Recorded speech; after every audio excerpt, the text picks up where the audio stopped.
Birmingham. Today is Tuesday, April 11th. The time is 9:33. I call to order the regular meeting of the Birmingham City Council. This morning's invocation will be led by Rabbi Stephen Henkin of Temple Beth El, and our Pledge of Allegiance will be led by Councilor Hunter Williams. If you're willing and able, please stand and join us.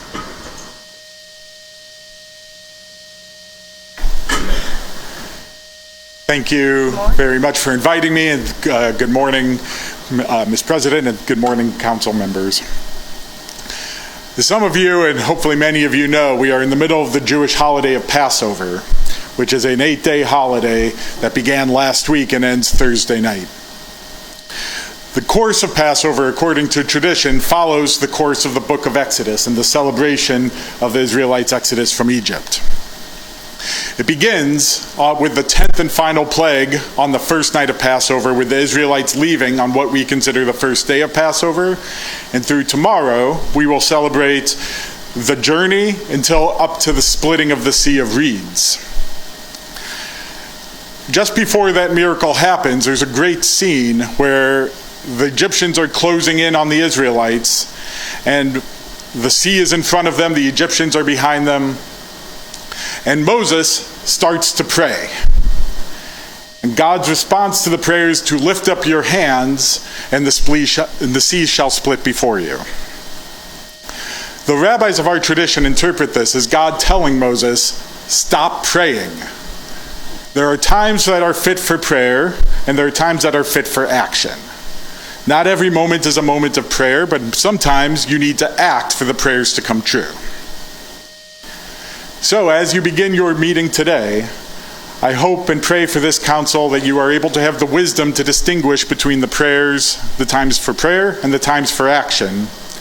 And as you act today, may your actions fit the intent of your prayers and the prayers of your city delegates and as representatives, and for all of the city of Birmingham.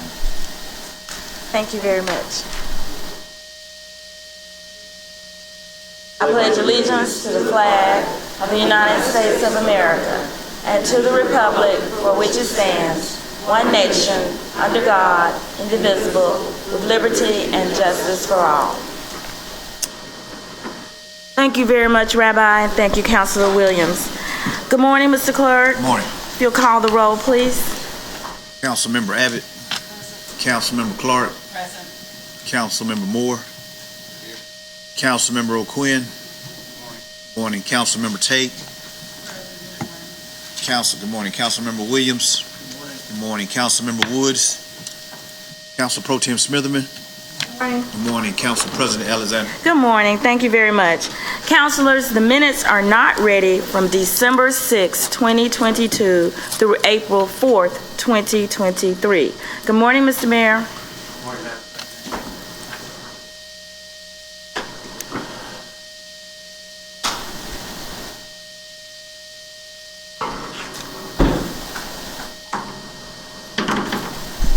So it's a nice trophy. Tall, right? Madam President, and to the council as well as to the public, good morning. Good morning. It's good to see everybody this morning, and I want to start, Madam President and council, with Jackie Robinson Day. In honor of baseball legend Jackie Robinson, the Birmingham Negro Southern League Museum will host its 2023 Jackie Robinson Street Festival this Saturday, April 15th, from 11 a.m. to 2 p.m. This year's event will include an opportunity to meet former Negro League and Industrial League players.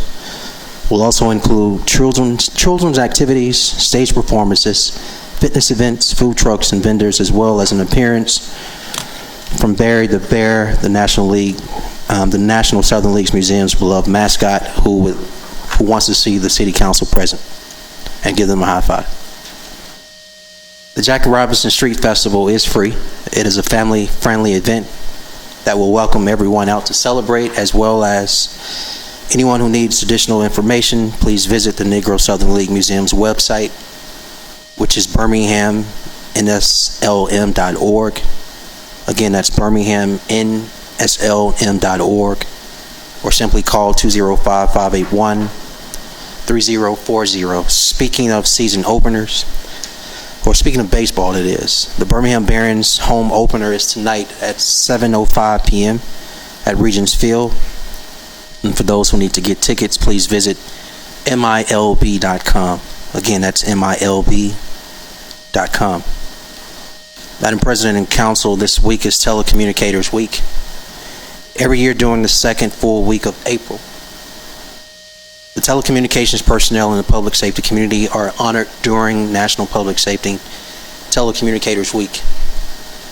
This is a time to celebrate as well as thank those who dedicate their lives to serving the public. I do want to pause, Madam President and Council, to acknowledge our team members on behalf of a grateful city, as well as give them a big thank you to all of our telecommunicators down in 311 as well as 911. Because we know they are the voice of our enterprise, as well as helping those in need to get medical and safety assistance, as well as our 311 team members connecting residents to valuable resources. So to all of them down there, downstairs, taking care of us, happy National Public Safety Telecommunicators Week. And just to know we appreciate you. For our parents, please know that related to the Division of Youth Services, this is an important deadline coming up related to kids and jobs. The applications for the annual Youth Summer Employment Program, Kids and Jobs, will close this Friday, the 14th at 4 p.m. Again, that's this Friday, April the 14th at 4 p.m. Forms can be found at bhamyouthfirst.org and wbrc.com. Kids and Jobs, if you didn't know, was founded to introduce Birmingham's youth age between the ages of 14 to 24 to workforce and to cultivate professional growth for students to become active members of Birmingham's business community. Interviews for 14 and 15-year-olds who have completed their application will be held at the Bill Harris Arena this Saturday, April 15th, and students must arrive between the times of 8 a.m. and 9 a.m. That's, again, between 8 and 9. For more information for our parents in regards to how to assist their children in this process, you can call the Department of Youth Services at 205-320-0879. Again, that's 320-0879. A few more updates, Madam President, and announcements related to rental assistance, bulk trash, and uniform trash bins. The Birmingham residents who need assistance with their rent and utilities, please reach out to the Department of Community Development. Help is also available for qualified applicants. You can go to birminghamal.gov/rent-help or call 205-254-2309 to receive additional information if you qualify, or to see if you qualify. Related to bulk trash, the City of Birmingham will continue to keep residents informed about bulk trash pickup with daily updates online at birminghamal.gov/bulk trash. And related to uniform trash bins, the second phase of uniform garbage cart distribution deployment has already begun. I know a lot of residents have said they've received them. And the second phase is still in play with 5,000 in each quadrant of the city, so residents are still receiving them. Letters are also going out to the 20,000 residents who will be in this next group, specifying their next pickup date as well as detailing next steps. As a reminder for those residents already using their new carts, you should place them in front of your homes. Any household garbage placed on the ground, in alleys, or on the ground in front of your residence will not be picked up. You can also receive more updates and additional information by going to birminghamal.gov/pickup or by texting BHAM Ready to 888-777. Last note, Madam President and Council, at this time, if I can have Dan Carey, Vice President of the USFL, along with his guests to join me at the podium. I'd like to take the time, Madam President and Council, to acknowledge the Birmingham Stallions. Come on up, Dan. Madam President and Council, you can come this way. What I want to do is read a proclamation in part and then yield to the council for any remarks they want to share and address related to the Birmingham Stallions. The United States Football League is celebrating Championship Week, which includes a trophy tour. As you can see, it's displayed right here to my left, your right. It also includes a free fan event on Thursday and a pep rally this Friday. The week concludes with the Stallions' first game of the season on this Saturday. Again, that's this Saturday, April 15th at 6:30 p.m. at Protective Stadium, and I expect not only to see the council there, but all the fans and residents of our city there supporting the home team. For more information, you can get details at theusfl.com. Again, that's theusfl.com. Now, Madam President and Council, what I want to do is present a proclamation in honor of our champions, the Birmingham Stallions. As stated earlier, Dan Carey is here with us as Vice President of USFL. And it states, whereas the Birmingham Stallions is a professional spring football team competing in the South Division of the United States Football League, in partnership with Fox and NBC as its national broadcast partners. And whereas the USFL has selected Birmingham, Alabama to host as the host city for all 8 league teams to train, practice, and play all 40 regular season league games for the USFL inaugural 2022 season. And whereas the 2022 Birmingham Stallions finished the regular season 9-1, won a USFL South Division title against the New Orleans Breakers 31-17, and went on to defeat the Philadelphia Stars 33-30. That was a good game. It was a really good game, actually. To win the 2022 inaugural USFL Championship. And whereas the Birmingham Stallions are led by head coach Skip Holtz, who assembled a championship-winning team that has endeared itself in the hearts of citizens of this great city and included standout players such as quarterback Jamar Smith, running back Bo Scarborough, linebacker Scooby Shark Dog Wright, and receiver Victor Bolden Jr., the USFL Championship Game's most valuable player. And whereas the Magic City excitedly awaits the return of the 2023 Birmingham Stallions and defends its USFL Championship title Season 2, beginning with his first games against the New Jersey Generals this Saturday. Now, therefore, I, Randall L. Woodfin, Mayor of the City of Birmingham, along with the Birmingham City Council, do hereby proclaim Saturday, April 15th, 2023 as Birmingham Stallions Day in the city of Birmingham, Alabama. And of course, it's only appropriate to say, Go Stallions. Madam President, with that, I want to yield the floor to Vice President. Thank you, Mayor. Appreciate it.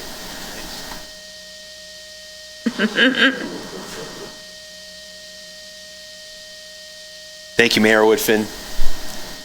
Madam President, members of the City Council, thank you. As Fine Mayor indicated, we had a remarkable first season here in Birmingham last year with all 8 of our inaugural teams. We talk about that first season as a generational accomplishment. It's actually been over 20 years since a spring football league in this country started and completed the season, and we were able to do so in partnership with Fox Sports, with NBC Sports, and most importantly, the members of this council, the leadership of this great city, and the wonderful fans who supported the Stallions. Most importantly, I also think we met or exceeded the collective objectives we all set in regards to the economic impact that the USFL would have on this greater community, as well as the various community engagement objectives that we set at the start of last year. You know, we at the USFL and Fox Sports think about the power of football and the impact that it has on our society and our local communities, including here in a market such as Birmingham. It's what we do. It's woven into our DNA. And again, in partnership with you all, thank you for the tremendous efforts last year and your ongoing support as we look forward to this season. As the mayor indicated, we kick off this Saturday. We'll actually have a double header on Fox nationally. So the Memphis Showboats will begin the season on Saturday in Memphis, and then we'll actually... the mayor has been talking a lot of trash. I did hear that. We've got a nice little rivalry going, actually.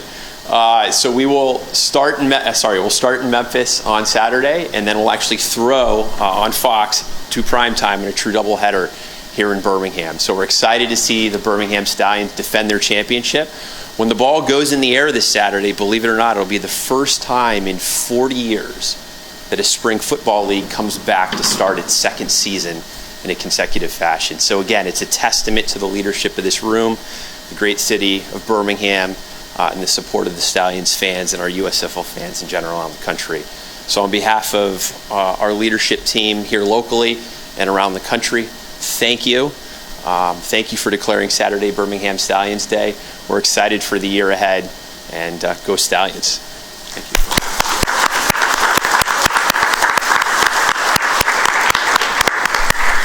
Thank you very much. I know we have several councilors that would like to speak. I'll start with tourism. Council Williams. I mean, my name wasn't up, but I'm happy to say something. As you said. No, I thank you guys for y'all's commitment to Birmingham as well as the community. It was really, I think, special not only having the Bubble League here in the city last year, but also seeing the way that you guys interacted with the city as a whole was really unique. You don't see that a lot of times when different ventures, no matter what they are, whether they be a sporting group or a business, whatever it is, you don't see the type of interaction that you guys did with the city of Birmingham. So I want to thank you guys for the awesome season. Not only did Birmingham win the championship, but y'all, I think, won over the city with the way that y'all came in and were really part of the community. So thank you for that, and I think that we're all excited about this next season coming up. Year number 2. Thank you. Thank you, Councilor Williams. Council Pro Tem. Yes, thank you, Madam President. I almost have to say ha to the haters, because I don't know if y'all remember, they were like, y'all gonna do this again? We just lost to but now we have season 2, and I think this really says a lot about the council and the mayor really just having the faith to really take on initiative, even though it's failed before again. And I do want to kind of piggyback what Council Williams said. Thank you for being a part of the community, from doing youth football camps, allowing the kids to see they can be a professional athlete. They can go to college from what was it? Your fishing rodeo as well? Okay, it was fair. From helping me with the community garden. So thank you so much for this. Birmingham for years has been trying to find our niche, what we're good at, and we've been trying to follow after Charlotte, Nashville, Atlanta, you can name it. But Birmingham, I think, really is a sports town now. And so I really want to thank you. I look forward to the season and continue to work with you. So thank you, Madam President. Thank you very much. Any other counselors? Well, I'll end this by saying thank you so much. We were just so happy to have this collaboration and to be able to bring this to the residents of the city of Birmingham, as well as the United States, almost the world, with the simultaneous broadcasting. So you showed a part of Birmingham that we are all familiar with, but we wanted to be sure everyone else knew about us. Also, for me, I thank you and the league. We'd gone through 2 years of COVID. Everybody had been cooped up in the house, and it gave time for families to come out and really enjoy Protective Stadium and enjoy some good football. And what a unique way. We had that bubble and we had all of those teams. I hope they took back a part of Birmingham with them as well. We are so excited. I can't tell you, Councilor Tate and I were together for the championship game, so we left there just very excited. And just to feel that Birmingham, we are the champions. And so I'm just so excited about that. We, not putting any pressure on you, but we just want to be sure Birmingham, again, we consider ourselves definitely to be football capital of the South. I know that was thought of from college teams, but now we're showing what we can do on this level. So thank you very much. Thank you, thank you, thank you. Thank you.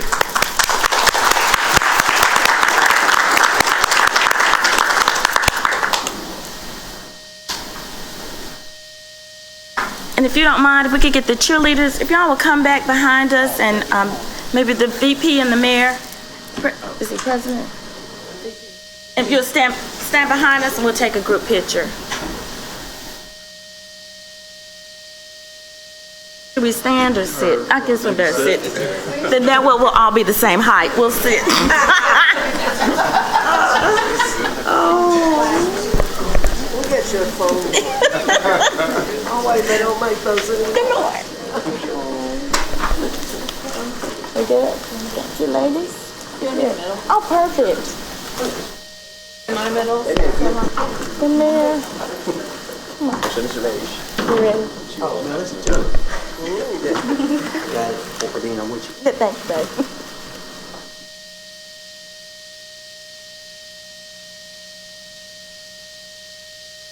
I know. Yeah, right. Say so. Big smiles. 1, 2, 3. Thank you. Thank you all. Thank you.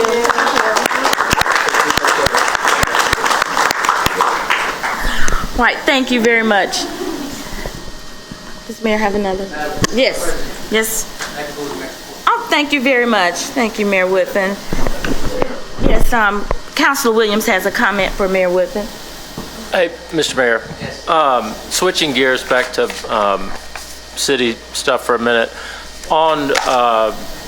Over the past couple weeks, the city of Birmingham resurfaced Kingsbury Street, and adjacent to that is Whittier Drive, which has been asking to be resurfaced for quite a while. BDOT put notifications that Whittier was going to be resurfaced, and it was in fact not going to be resurfaced. And so now the people of Whittier really want to have their street resurfaced after they didn't park on the street for 2 weeks. Is there any way you and I can work together to find a way that we can help solve that issue that we created? Thank you. Thank you. Thank you very much. At this time, councilors, without objection, I'd like to suspend the rules and allow us to go ahead with our presentations. We have 2 councilors that have presentations this morning. Our first presentation is by Council Pro Tem Crystal Smitherman, and this is recognition and honoring of the Ramsey High School boys basketball team.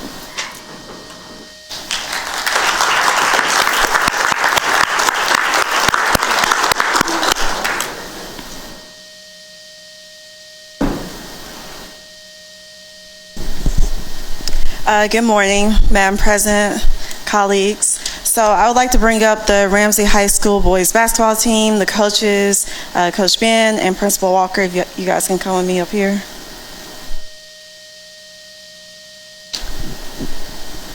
So I always have to say it's a good day to be a Ramsey Ram. Always. I think we have about 4 or 5 Ramsey Rams in here. But I want to reintroduce you to the scholar athletes of Ramsey High School boys basketball team. When I was at Ramsey, a lot of times our teachers were telling us we weren't just athletes, we were scholars as well, but we were scholars first. These are hard-working, goal-oriented men of God. I want to call them men because that's exactly what they are. They aren't boys, they are men, especially when they go out on the court. I want to thank Principal Walker, Dr. Walker, who's like a second mom to me, for sitting amongst the students. It's very rare you see administrators sit amongst the students during the games, and she really cheerfully supported them at every step of the way. I want to commend the coaches, Coach Johnson, Justin, Wright, and my father, Senator Smitherman, for helping the team to realize and humbly accept not only victory, but defeat as well, because a lot of times life will knock you down, but it also will give you wins as well. And City of Birmingham wants to salute you today. And I pray all the lessons, friendships, and principles you have learned will always stay with you. I know a few of you are going to college, but high school really is one of the best times of your life, and everybody may forget that you lost in the Final Four, but you'll always remember the friendships that you have from your team. So I wanted to allow them to introduce themselves, allow the coaches to come up in whatever order, but I really think it's important to really give you all the same encouragement we gave Huffman High School to know we really are proud of you. It doesn't matter whether you bring home a trophy or not, you really represented the city of Birmingham well. So I don't know who wants to be first. Coach Johnson, Dr. Walker, you got to come up now. Yeah. We want to thank the Birmingham City Council, the mayor's office for all the support you give us. Having the Final Four in Birmingham is big. It's a blessing to have it here. These young men, like Ms. Smitherman said, go over the call of duty. They also maintain a team GPA of over 3.0 the entire season. They work so hard off the court and in the classroom. We want to thank our coaching staff. We want to thank our administration. We couldn't do it without them. So we're just so very blessed to be here. We've sustained success. This is the 5th year in a row we've been to the Final Four, and we will continue to achieve try to get that blue map for the city of Birmingham. And, we're right back at it in the weight room, so I promise you we will be back. Thank you. Thank you. Dr. Walker, y'all want to say anything? Yeah. And then we'll allow the boys to introduce themselves. Good morning. Good morning. Mayor, City Council President Pro Tem Smitherman, my baby girl, and to our counselor. I am super excited about this team behind. Coach said we did not bring home the map, but we brought home heart. And heart is what these guys will take with them for the rest of their lives. When they came back to school from the defeat, they were back in the classroom. They took it and they owned it. And the fact that, again, he said that they are just not athletes, they are scholar athletes, and I am so proud of them. With what we're hearing in the news every day, it blesses my heart that we are raising young men who are striving for greatness, and one day maybe sitting in your seat. One asked me, if I worked here, do I have to dress up every day? And I said, yes, you do. But the fact that they do inspire greatness lets us know that we are doing a magnificent job. On top of that, they are godly men, and they are brothers. And that speaks higher than any kind of map that we can ever get. And to our coaches, one of our coaches is an alumni of Ramsey High School. Step out, Mr. Wright. And we appreciate Ramsey for coming, Mr. Wright for coming back, planting the seed, and to Coach Johnson, Coach Smitherman, Coach Peavy, and there's another coach that works with them who was not able to this year due to an illness, and these boys played all year in honor of him. And so we're just grateful. I am super excited to be the principal of Ramsey High School, and what these guys are doing, this is Ramsey. This is Ramsey. And so thank you all for what you do. The support of the city means everything to us. And just continue to support us. But not only that, pray for our young people, because it's a world that they have to live in and navigate through in order to be where we all are ourselves. Thank you. Thank you. Thank you very much. Councilor Clark. So I don't know who wants to go first. We're going to introduce themselves. Oh, sorry, yeah. If you can introduce yourselves, captains. And if you're on a college, can you tell us where you're going? So I guess, Carrington, do you want to come first? Good morning. I'm Carrington Kill, senior here at Ramsey. I'm going to Troy University.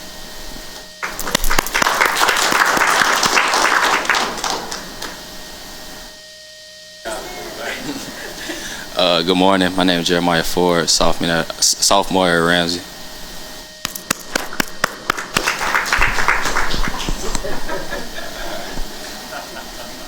Good morning. My name is Jaquil Malone. I'm currently a junior at Ramsey, getting ready for my senior season. Hi. Good morning. My name is Cameron Ruffin, and I'm a sophomore coming back for my junior season. Good morning. My name is Edric Powell. I'm currently a junior, and I'll be coming back for my senior season. Good morning. My name is Quentin Reese, and I'm a junior right now at Ramsey. Good morning. My name is Isaiah Jackson. I'm a sophomore at Ramsey High School.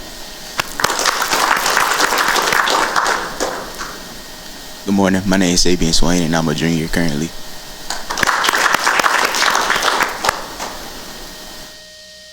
Good morning. My name is Zayden Williams, and I'm currently a sophomore at Ramsey High School.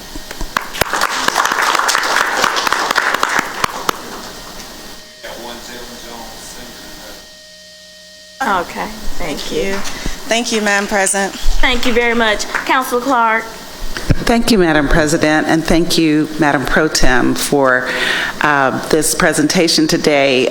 You all make me very proud. You show up well on and off the court, and you uphold a great tradition of excellence. I'm a Ramsey alum, and I was a cheerleader back in the days when we only had basketball, and you honor a great coaching tradition. Willie Scoggins would be very proud, and I just want to congratulate you, so thank you so much. Thank you very much. Councilor Moore? Yeah, I'll just say something. I'm just proud of y'all. I want you all to be encouraged, right? Because the only real competition is you against yourself, right? Becoming a better you, and improving 1% each day, right? I've listened to Kobe a lot, on YouTube, and he talked about like the hard work, the discipline, the going to the gym, shooting every day, the practices, the early morning workouts, all of those things. That's the dream. Like winning the championship, that's just something that's a part of it, but that's the dream right there, being able to do what it is that you love. And so I just want to encourage you all to take that same mindset with you throughout life, to just become a better you each and every day in everything that you do. I know that you all have champions and the leaders and mentors that are around you, especially Dr. Walker. Had an opportunity to meet her when she was, teaching at Woodlawn, and was very inspirational. And so I just want to encourage you all to keep going, keep striving for more. And the best is yet to come. Thank you. Thank you so much. Councilor Tate? Thank you, Madam President. I just want to congratulate you all, Council Pro Tem Ramsey and Dr. Walker. I have a great relationship with her because I'm a Rams Ram. I'm a Phillips alumni, but my brother went to Rams with Dr. Walker, so I feel like I went to Rams too. So congratulations to the young men, and keep soaring. As my colleagues have said, it's not easy to balance academics and sports, but you guys have exemplified that that's achievable.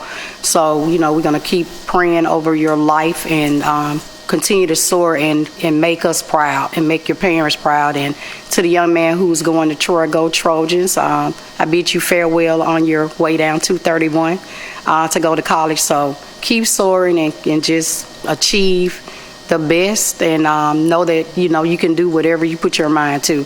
And Coach Smitherman, thank you, sir, for pouring into these young men, and all the coaching staff continue to pour into, these young men, because as Dr. Walker said, they are in a world that God made was good, but just stay on the right track, continue to do what's right, and always make the right decisions, and do not be pressured, by the wiles of the world, because trouble is easy to get in, but it's very, very hard to get out of. So congratulations.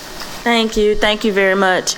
At this time, councilors, I'd like to offer this resolution for unanimous consent. Second. Favor, let it be known by saying aye. Aye. All opposed? Move the resolution. Second. All in favor, let it be known by saying aye. Aye. All opposed? Thank you. Thank you very much.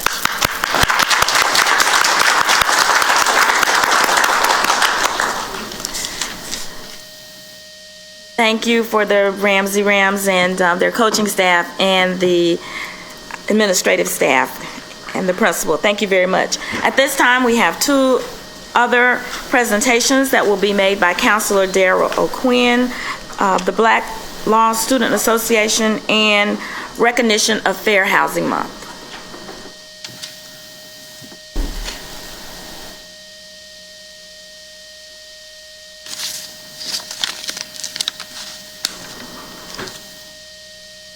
Good morning. Could I have the members of the Black Law Student Association join me at the podium, please? There you go. All right.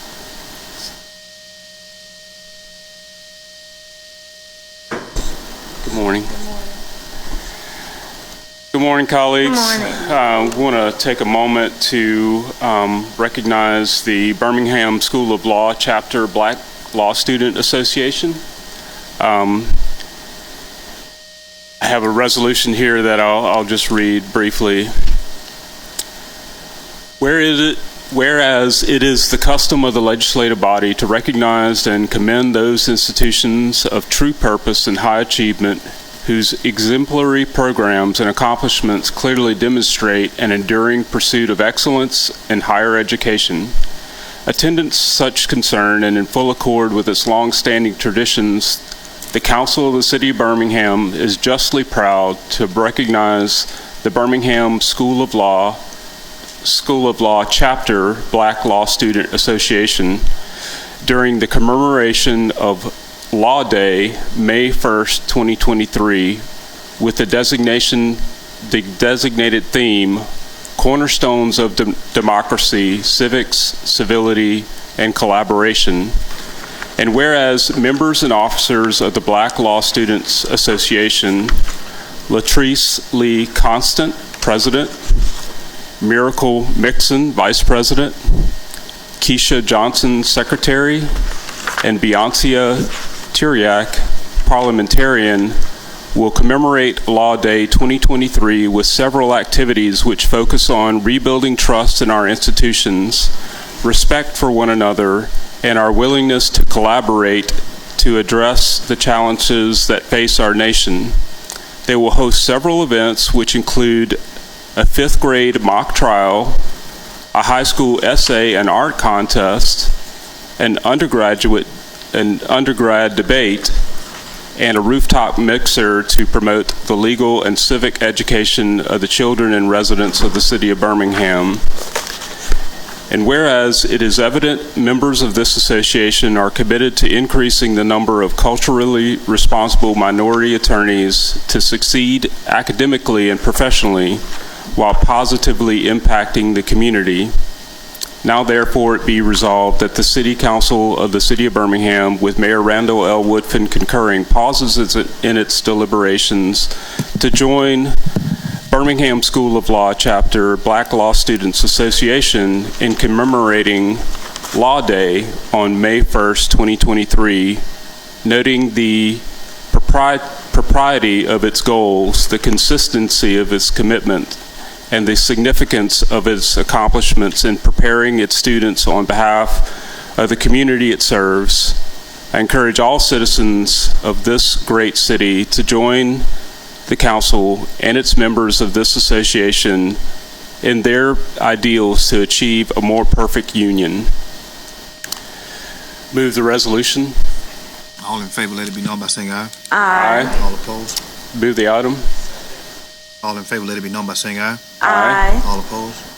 All right, and have the resolution here for you. Let me make sure this is the right one. Okay, it's the other one. All right, there. You guys want to offer any comments? There you go. Thank you very much. Thank you to everyone for having us. As you may or may not know, Law Day is a national holiday, and our chapter, the Black Law Students Association here at Birmingham School of Law, we have been lucky enough to be able to celebrate every year. And this year, like he stated before, we've had a few events, the first being the 5th grade mock trial, and then we have our undergrad debate between UAB and Miles on the 30th, the mock trial's on the 28th. And then we have our rooftop mixer on the 30th as well. So those events are open to the public. And part of the reason that we do these things are to educate and help start the conversation in the way that the state of the nation is today. I think it's more important more now than ever to have those conversations. And this year's theme is civics, civility, and collaboration. And while we may not all agree on all of the hot topics that are going on today, it's important to be able to have that discourse civilly and be able to agree to disagree where we can. And so that's why we are hosting these events, to bring awareness and to have those conversations. And our undergrad debate is actually on the Shelby Holder versus the Shelby versus Holder decision regarding voting rights. And so we encourage everyone to come out and join in that, listen in on that debate and join in on the conversation. But thank you guys for having us, and we appreciate this very, very much. Thank you. Councilor Pro Tem. Yes, thank you. So when I was in law school at Alabama, I was actually boss of president. Council Williams came to our banquet. I still have the picture. And then I served on the regional board and the national board as well. And so I know how hard it is to really being able to run BALSA, get your studies or internship, et cetera, et cetera. So I really want to commend you for doing this. I know Law Day, I'm going to try my best to do school. So usually they encourage attorneys to go to schools. The one time I did was virtual, I think in 2020. But I think Inglenook, Council Moore, is one of the schools that's on there. But really teaching kids about their rights and let them hear it from honestly people that look just like them. A lot of people don't know that less than 5% of all attorneys are black. It used to just be 5%, but now it's less than 5%, and about 2% are female. So I think it's very important that we have this awareness here today, encourage people to become attorneys and to help communities, no matter what race they are, to know their rights. Because a lot of people are falsely in prison because they don't know they have the right to an attorney, the right to be silent. We can go on and on and on. So thank you, Councilor Quinn, for honoring them today, and just know you always have my support with whatever you do. Thank you. Councilor Tate. Thank you, Madam President. Congratulations. And thank you, Councilor Quinn, for raising, this issue and honoring, the black law students, as the Pro Tem said, and as you stated, at the state of what we're witnessing in this country when a democracy is under attack, when you see 2 state representatives be expelled from the legislation in Tennessee. So I really commend you guys for going, in the community, teaching and educating people on civics and engaging, because as Council Pro Tem stated, a lot of people don't know their rights, and so I'm looking forward to it. I'm gonna definitely try to come out to, to the events and support you guys. And congratulations, anything that, we could do, I could do, just, keep me informed. Thank you. Thank you very much. Thank you. And our mock trials between Avondale Elementary and Princeton Elementary, so I wanted to shout them out for participating. But thank you, guys. Thank you very much.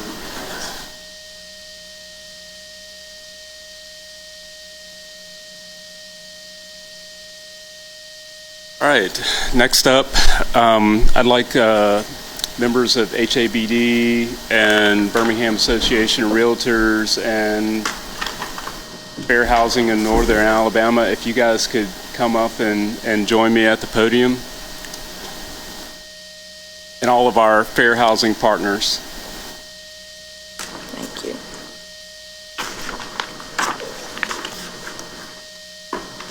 All right, while they're coming up, some of you may know that today is a significant day in history.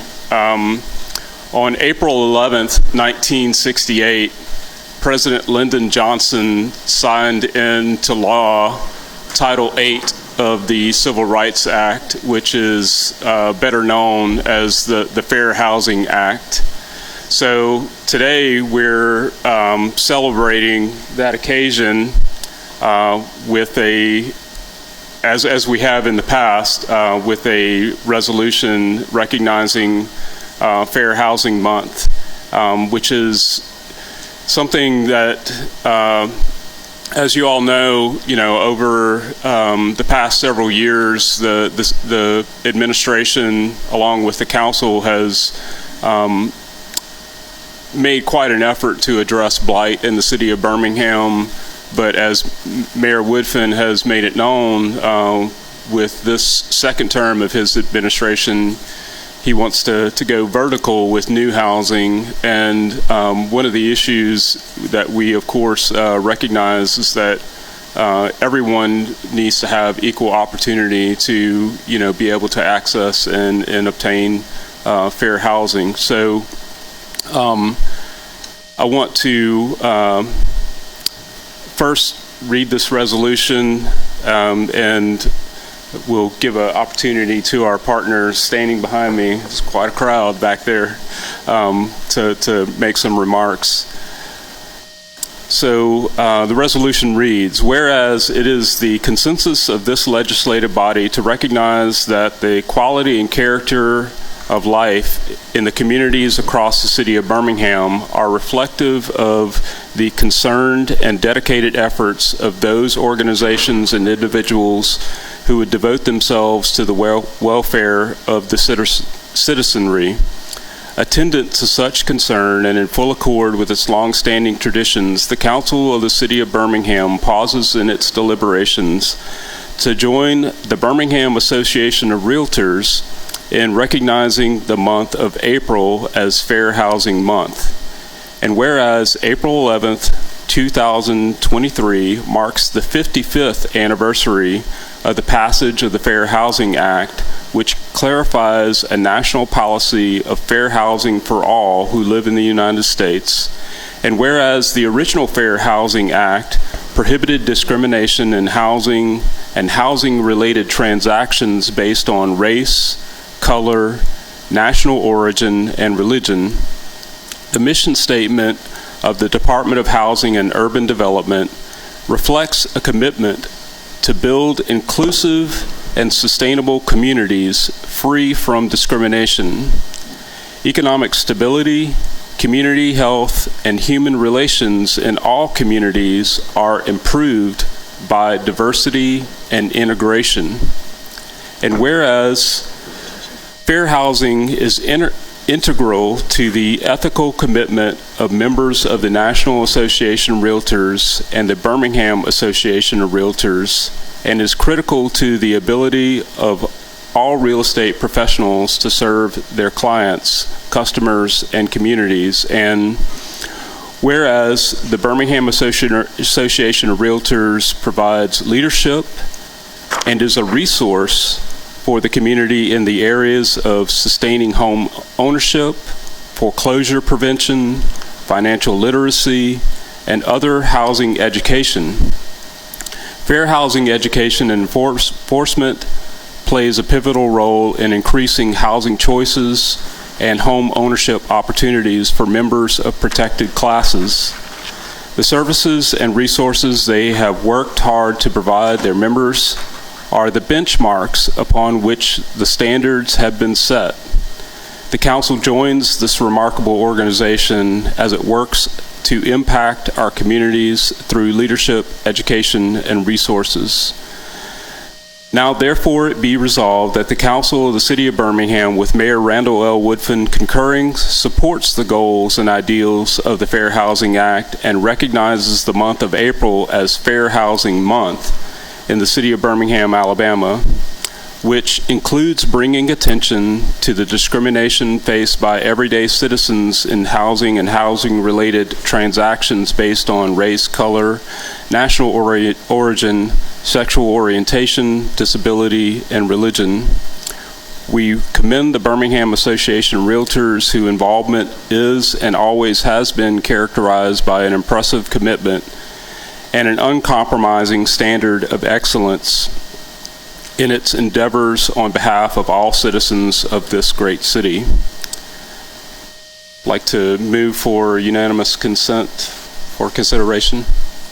All in favor, let it be known by saying aye. Aye. All opposed? All right, and I'd like to move the resolution. All in favor, let it be known by saying aye. Aye. All opposed? All right, and Mr. Adams, Ryan Adams. Oh, all right, go ahead. Sorry. Ryan, since his apologies, but first we want to say thank you, because our association, along with amazing partners behind us throughout our community, believe in fair housing, and we believe it's something that should be front of mind. And this year, our association decided to make a big stand, and we have asked and have a goal of having 55 of the municipalities that we are lucky enough to serve as an association to stand up and make a fair housing proclamation. I am proud to say, with you guys on board, we're at 53. And we plan to make any day now as we continue to work. But which is why Ryan, our Governmental Affairs Vice President, could not be here today. He's actually at another proclamation that we have today. But we just want to thank each and every one of you for taking this as serious as we do. We want to thank you for helping us keep it front of mind, and we want to thank you for helping us not only have these amazing partners behind us, but know that you're our partners as we continue to endeavor to make sure that everyone knows housing isn't a privilege. It's a right, and it's something that we believe strongly everyone should have a adequate roof over their head, and there should be nothing that stops them that's outside of their control from getting that. And we just appreciate your support in that endeavor. Madam President, Mayor. I just want to thank your colleague, Dr. Darrell O'Quinn, for being steadfast related to housing, fair housing, et cetera. I also want to thank the Birmingham Realtors Association, the realtors that are present, as well as the other partner organizations, for being intentional about this work. So thank you so much. Thank you. Council Pro Tem, did you have something to say? I'm sorry. Go ahead. Okay. Councilor Clark. Thank you. Thank you, Councilor O'Quinn, and all the advocates gathered here. I see my friend Lila Hackett, who runs the Fair Housing Office. I'm grateful to BAR for their activism and engagement in this issue. And then my partners at the Housing Authority, thank you all too. You mentioned that housing is a right, and fair housing is the law, and this is the law. So I thank you for elevating this issue and reminding us that it's enforceable. And so we got a lot of criminal activity going on in our city, so we have a lot of work to do together. So thank you for being a constant force behind this issue and for reminding us that this is the law. Thank you. Thank you. Councilor Pro Tem. Thank you, Madam President. I was there thinking, how I am, I'd be a little naive, but I think it's crazy how we have to put things into laws that should be everyday practices. Like, this is something like we really shouldn't have to put into law to treat people fairly. But I really want to thank the realtors and the realtists here. Justin and Tanya, you guys are the president and vice president. Thank you, because I think it takes everybody really to make sure that we have affordable housing. A lot of people don't understand that the city of Birmingham is not in the house selling business, right? We just help to provide affordable housing to give you guys the tools to be able to sell houses to young families, young professionals, even senior citizens. It's our job to make sure you have the parts that you need to sell the houses and make sure we address crime. But and I really thought about this, the importance of this law, because after going to the Legacy Museum in Montgomery and then going back to the African American Museum in Washington, D.C., black people, after the Civil War, going to the Jim Crow, were forced into dense, closed, low-quality housing because of discrimination, which we see today contributes to generations of crime, poverty, food insecurity, you name it, just because the acts of a few people led to a whole group of people being able to have these generational curses. But having you guys together, seeing this big group of supporters, like, that's amazing to know that people of Birmingham know they have 50, 100 people behind to make sure that we can make the city a better place, because it takes more than government, like I said, to progress Birmingham. So I just want to thank you. I always want to thank Mayor Whiffen for doing better about affordable housing, not only with just housing in neighborhoods, but with HABD. I think that's very important. Thank you, HABD, for what you're doing. You guys gave us an update last week on the luncheon. I'm very excited to see what you guys are doing for our neighborhoods. And a lot of times we only see affordable housing in just one part of the city, but we're working with you all to make sure we have affordable housing on every side of Birmingham, because every side of Birmingham deserves the right to the same resources and good quality housing no matter where you are. So thank you again. This is a great day. Now I'm kind of starting the real estate business as a closing attorney, so I understand the work you guys have. I'm like, man, this is kind of hard. But thank you all. This is a great day. And Councilor Quinn, thank you for all that you do. Seriously. Thank you. Thank you. Thank you. Councilor Wood. Thank you, Madam President. Just quickly wanted to say, really appreciate the work y'all are doing. I think kind of bringing eyeballs to what's going on, but also kind of doing the work behind the scenes. I think we were over at BAR last 60 days, really talking about source of income equality, kind of making sure there's no discrimination in that space. So actually doing the work to educate people. I know I learned some things that could help us on this side, kind of make some changes. So thank you guys for that. NARB, HABD, BAR, just really appreciate y'all's willingness to always kind of step out and put a face to an issue. And so thank you for that, and hopefully we can kind of keep working together to make impact. So that was an excellent segue. So part of the reason why we were able to assemble such a large group of people here this morning is that we are, definitely actively working on this fair housing issue. And so folks like, especially Barr, everything that I read in that resolution was absolutely true in terms of their leadership and being a resource to the community. And I have witnessed that firsthand over the last year and a half working with them. HABD, Fair Housing of Northern Alabama as well, because one of the things that is currently absent from our municipal ordinance in terms of fair housing protections is consideration for source of income. There are many folks in our community who have a non-traditional source of income, whether that be through a trust, a voucher, alimony, so on and so forth. And what we find is that oftentimes private property owners offering properties for rental will not recognize those sources of income or actively discriminate against people who have those sources of income. So in many cities across the United States, and this is not a new thing, this is, actually been in place in many municipalities across the country for decades. Those cities have local ordinances that actually add source of income as a protected class in addition to sexual orientation, gender identity, nationality, and all of the others that are specifically mentioned in the Civil Rights Act or the Fair Housing Act.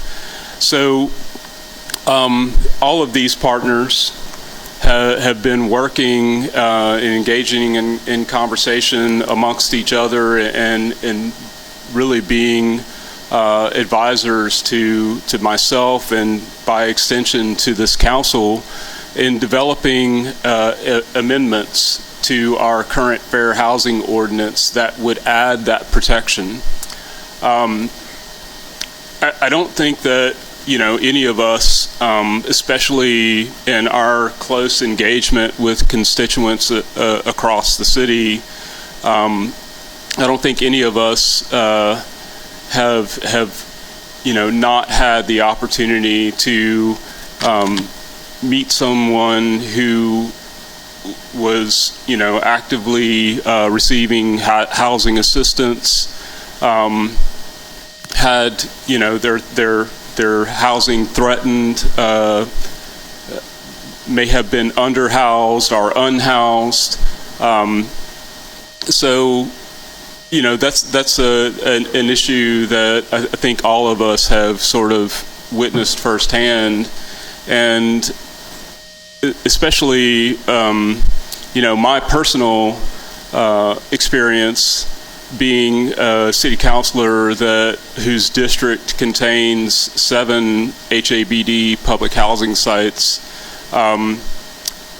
It's something that I've become very familiar with, and especially as HABD endeavors to renew housing and change the appearance of public housing in the city of Birmingham and deconcentrate areas of poverty. It's important for us to take this into consideration, because I regret to say that at present day some of our landlords actively say, if you have a housing choice voucher, please don't even bother to apply. And that is, on its face, discriminatory. And Birmingham being the city that it is, poverty and race cannot be separated. They're, intimately connected. And when you have that type of discrimination, it's effectively racial discrimination, in my opinion. And so that's a practice that needs to end, in my opinion. And all of these partners behind me are advising and helping us to deliberate on how to effectively eliminate that in the city of Birmingham. So to the folks who are listening, this is actively under consideration. We're being very deliberate in wanting to engage with the community, to take into consideration any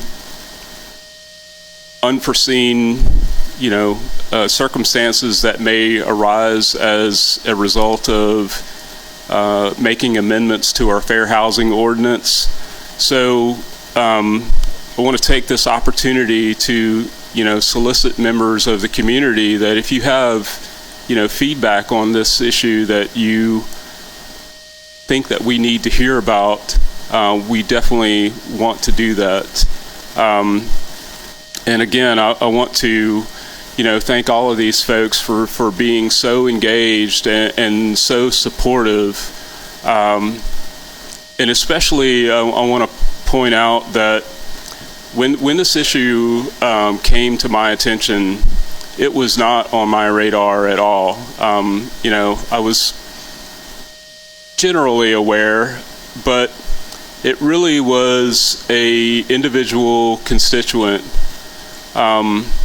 who felt, strongly about this issue, had researched it, and simply just reached out to me and said, hey, are you aware of this? Is this something potentially that the city of Birmingham could do? And I want to highlight that because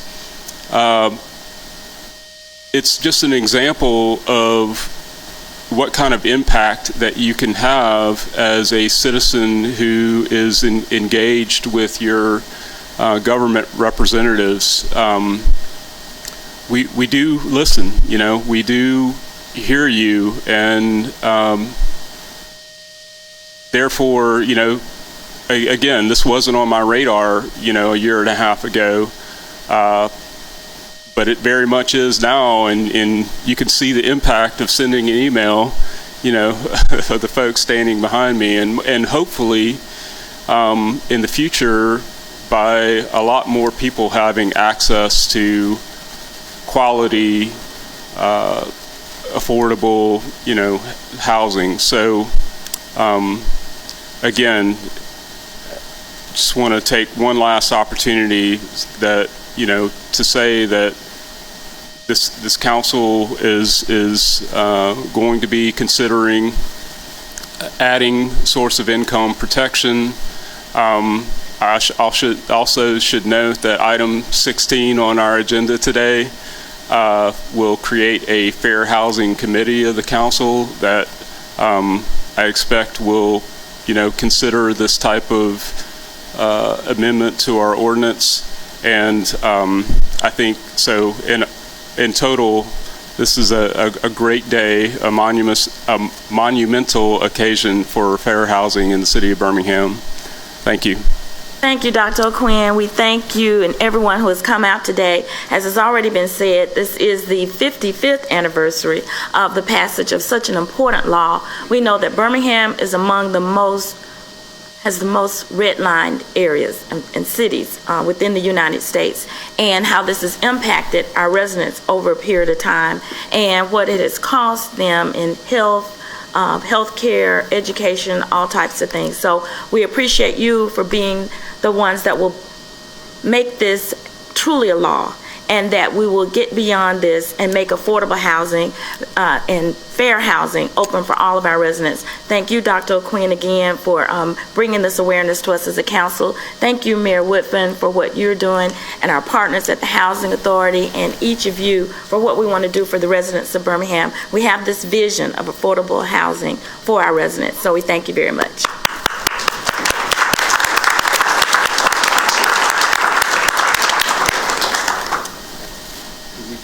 Thank you. All right, as they prepare to leave, and again, we thank them very much, Mr. Clerk, would you go ahead and give us the items that are considered for consent? We'll return back to our agenda. Okay. Our consent agenda starts on page 2. We have item 1 on consent. Page 6, we have items 3 and 4 on consent. Please note the change to item 4. The amount should be $2,500, and $2,000 extra is coming from Councilor Hunter Williams' account. Item number 4, Councilor Williams. No, he's looking. Are you good with that? Yes, sir. To Christian. No, get the Councilor Williams. Making the change to $2,500, adding the $2,000 from your line item. Thank you, sir. Page 7, item 5 is actually being withdrawn. Give me a second to note that.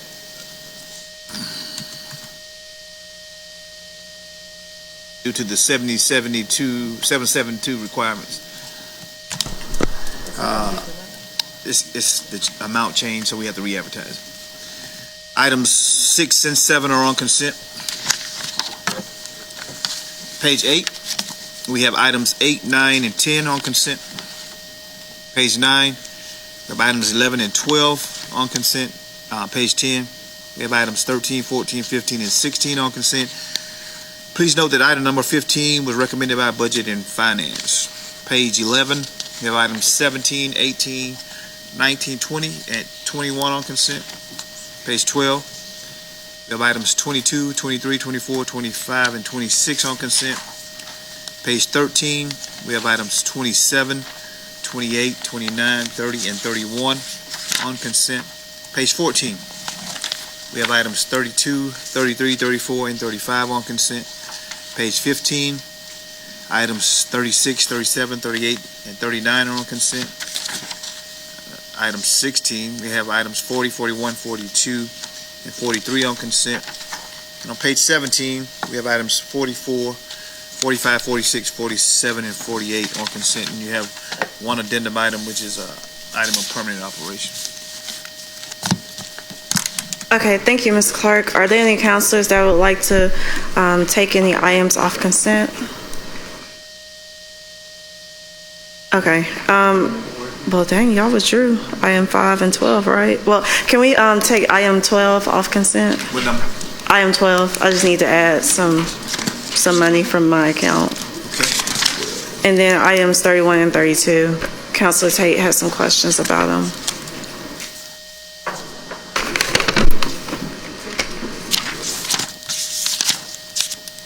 Okay. Okay. Thank you.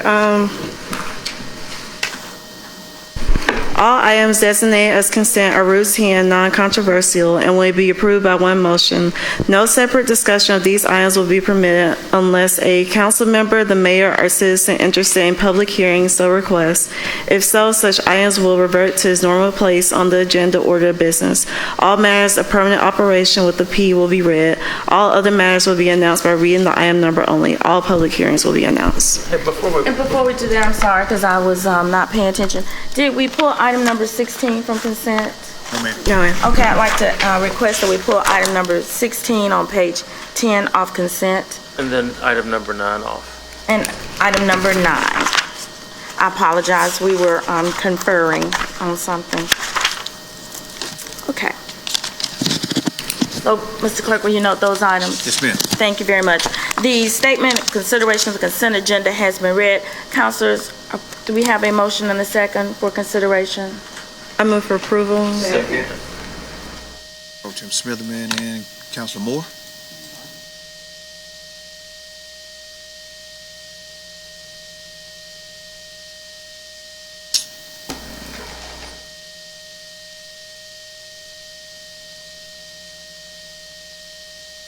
All right, Councilor Woods, I have you out. I don't know why.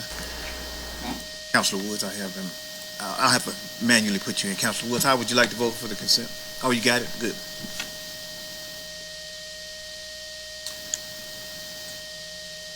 Councilors O'Quinn and Tate. Quinn is out. Councilor Tate. Thank you.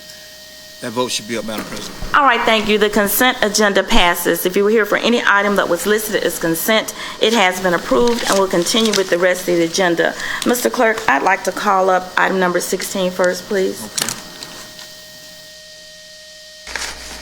Item 16, a resolution amending resolution number 1937-21, adopted by the council November the 2nd, 2021, and resolution number 2000-21, adopted by the council November the 9th, 2021, to amend and ratify the committees and its members as approved by the council president, to add the Housing Policy Committee and remove the Census 2020 Redistricting Committee. Move the item. Thank you. Right, thank you, councilors. As we know, the Birmingham City Council, our committee structure has evolved over years. We currently have 13 committees and their respective regular meeting dates, which add nearly 200 meeting days each fiscal year. The committee meeting days are exclusive of the 50 city council meetings. With approval of item 16 today, I am using the authority to set committees. Well, actually, as council president, I do have the authority to set committees and its members. With input from my council colleagues, I think we are positioned to remove the Census 2020 Redistricting Committee. It has definitely served its purpose. So but by this action today, we would remove that committee and we will add the Housing Policy Committee. As has already been stated, today is a celebration of Fair Housing Month. It recognizes the 55th anniversary of the passage of the Fair Housing Act. We feel that housing matters. We've discussed those in the past as a group, and so today I'm bringing forth this resolution to set forth in motion the Housing Policy Committee. That committee would be chaired by Councilor J.T. Moore with members Councilor Clark and Councilor O'Quinn. The Housing Policy Committee will have the responsibility for local policy and evaluation of housing programs that influence housing needs, that guides and enables sustainable housing opportunities for all citizens, and to advocate for fair housing practices. As has already been noted today, being among the most redlined of cities in the United States, this is certainly an opportunity for us to bring some fair housing practices and policies into our city. I want to thank Councilor O'Quinn, especially Councilor Pro Tem Smitherman. They both have really been asking for this committee for quite some time, and so we're looking for this opportunity again to expand our fair housing policies. We will be looking at all of the different boards and agencies that currently report to those 13 committees. We don't expect to change any of the reporting. This will just give us an opportunity to work with various departments to ensure that those fair housing standards are disseminated when we make various ordinances and laws and resolutions in our city when it comes to fair housing. So, councilors, any questions about setting this committee in motion?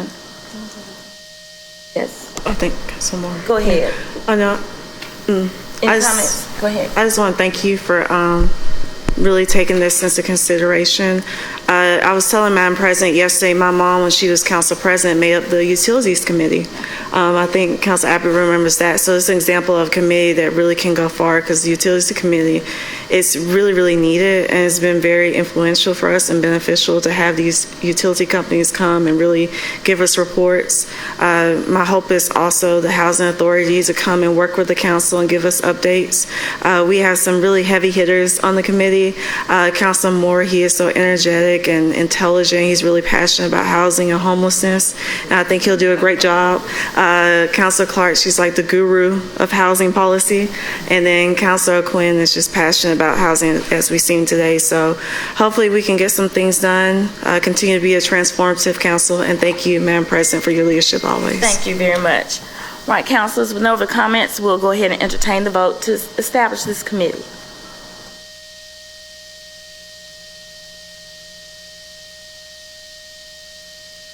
Thank you very much. The item passes. We look forward to the work that's going to be done by the committee. I believe, Councilor Moore, you have set forth when you will be meeting.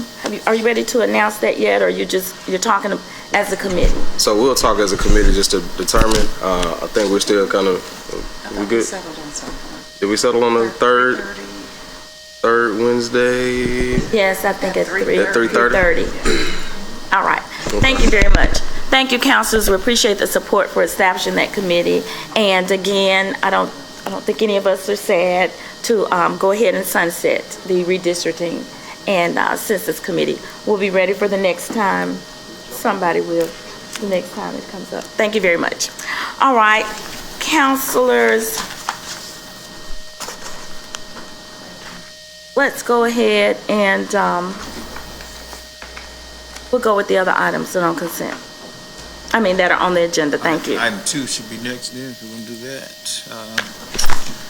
Item 2 on page 6, a resolution accepting and approving the bid of Fifth Asset Incorporated, doing business as Debt Book in Charlotte, North Carolina, for debt and release management software and consulting services. It's needed at unit prices on file in the office of the purchasing agent for a period of 1 year, contingent upon council approval for the City of Birmingham Finance Department for the NCPA.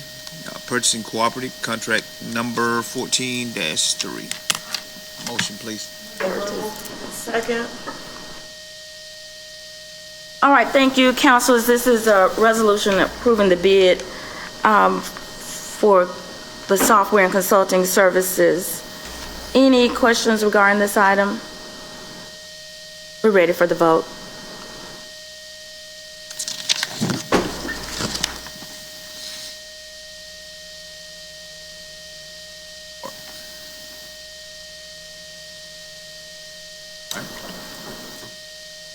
All right, ready?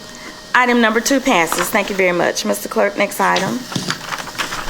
We're going to, let's see, item, should have had 4.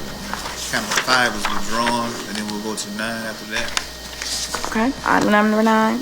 A resolution authorizing the mayor to execute a services agreement with Ernst & Young, LLP, under which the city will engage Ernst & Young to provide advisory services in connection with the provision of consulting services for the American Rescue Plan Act, state and local fiscal recovery funds for an amount not to exceed $1,500,000 from funds received by the city under ARPA for a term not to exceed December 31st, 2024.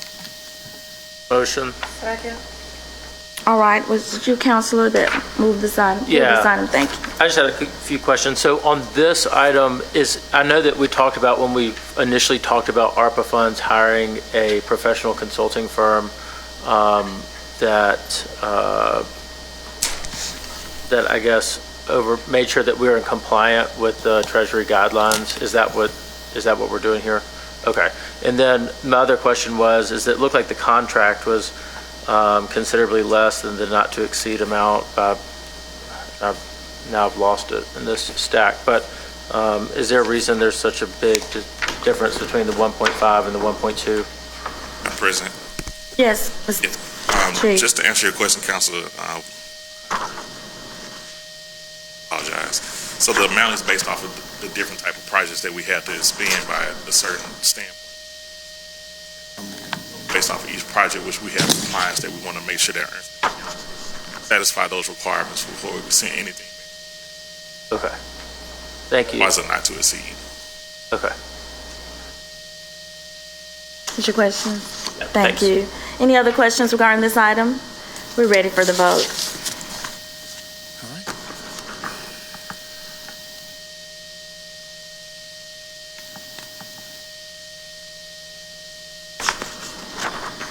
All right, thank you. That item passes. Next item, Mr. Clerk.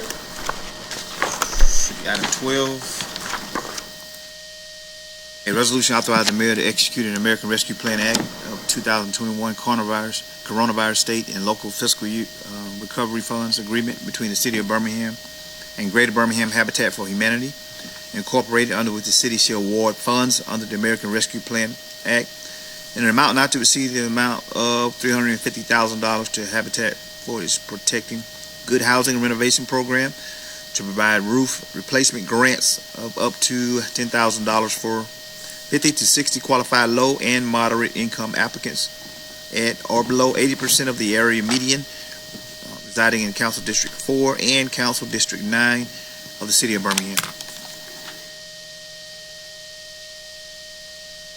All right, thank you. Council Pro Tem. I just wanted to pull it off because I wanted to add some funding to this contract because I think this is a great idea for residents. So I wanted to add $100,000 from District 6 ARPA funding. Thank you. Thank you. So the request is to add that additional funding to this item. I have to do the same situation. Have to pull the item and re-advertise. Way we can. It's the same as his situation because it was 772. Go ahead. I just wanted to make. Thank you, Madam. I just wanted to make a note that this is a time-sensitive item because the program shuts down without the matching funds, and they are under the gun to keep the program going, to be able to use the roofing funds that expire this fall. So I'm just wondering if it might be worthwhile to do a separate amendment, a separate item. If not, I can just wait till, I don't know, I don't want to be a hindrance, but I know at a certain point, once it's on the agenda, you can really only add it once you're on the days. But it's fine. I think it's because of 772. How much more time would it add, I guess, is the question. Attorney Sheffield. Can't just do a separate contract? Yeah. On review of this agreement, we're advancing it under 1196A as affordable housing, and 772, so we can make the amendment. Okay, thank you. Perfect. Yes, Yay. perfect. Thank you. All right. Oh, Council. Yes.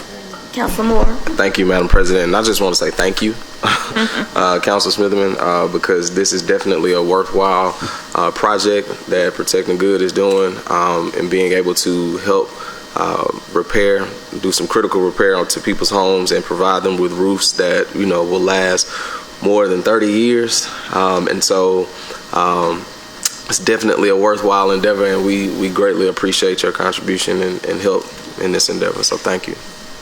Thank you very much. Very good. Thank you. All right, councilors, we're ready to entertain the vote. I missed the motion. That's Who made right. the motion? I did. Okay, who Councilor seconded? Smitherman. Okay, and we're all in agreement with the $100,000 change, with the amendment, right? Right, so that makes it for 450. And we did confirm that there would be no change in timeline. Correct. Cool. So total is 450,000. Yes, with the addition of the 100,000 from D6. All right.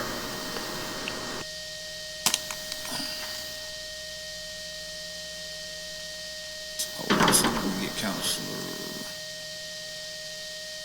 Should be open.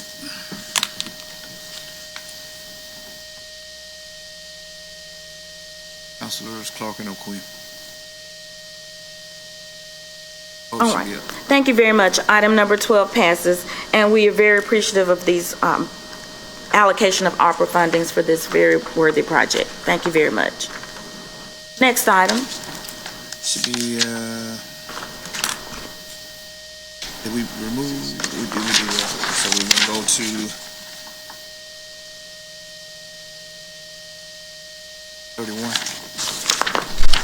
item 31. Item 31 on page 13. A resolution authorizing the Director of Planning, Engineering, and Permits to issue a condemnation repair permit to Daniel and Debbie Dokes, the owners or agents of property located at 537 Shelby Street, Pratt City, Birmingham, which was condemned by the council April the 2nd, 2019, in order to remove the weeds and the trash from the premises within 10 days of permit issuance, and to commence and make substantial repairs within 30 days of permit issuance.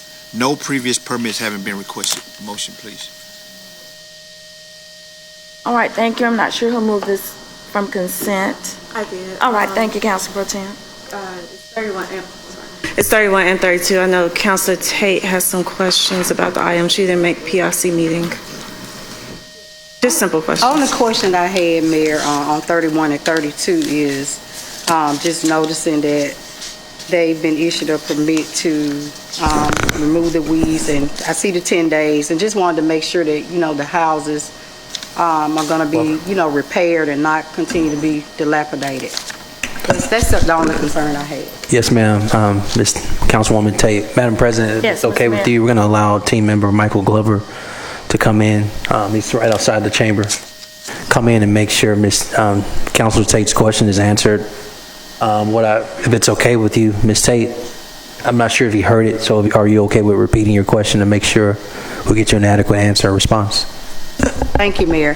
Mr. Glover, my question for 31 and 32, just noticed that they're being offered a permit to clean up the property. Just wanted to make sure, is it a dilapidated structure, and just wanted to make sure that they proceed with their plan of action, for the properties. Are they going to fix them up, or what's their plan of action for the properties? Yes, ma'am. That's what they came to PIC meeting and applied for a repair permit, but it had to be approved by council because it was already condemned by council. Okay. So I know we got a lot of dilapidated structures in, community, so just wanted to make sure that both individuals on both of the items where, the plan is to clear the land and, repair the properties to make them livable. Yes, ma'am. Okay, thank you. All right, thank you, sir. We do have another question. Councilor Woods, I apologize. Thank you, Madam President. I wanted to ask, because I know this came up a while ago, but is this their first permit or? Yes. Okay. And I guess that's for 31 and 32? And 33. And 33. Okay. Thank you. Thank you very much.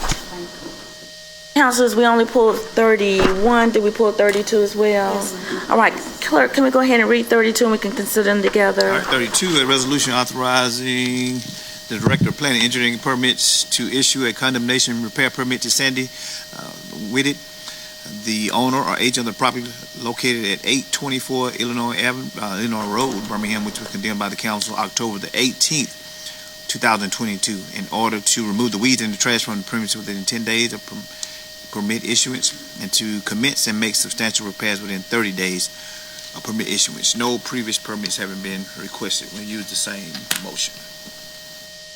All right, thank you. Any other questions, councilors? We're ready for the vote then. All right.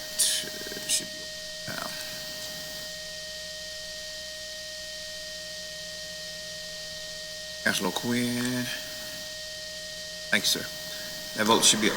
Thank you very much. Both of those items passed. I do appreciate the questions that were brought forward by Councilor Tate and Councilor Woods. So often we have property owners that they will come and then they'll pull a permit, do just enough, and then they don't actually, we're still left with a dwelling that is blighted and is a nuisance to that community. So we just want to ensure again that when we give these opportunities for not so much delay, but giving you a second chance, please follow through, because we're trying to make our communities better. So thank you very much. Next item, Mr. Clerk. All right, should be addendum item 49.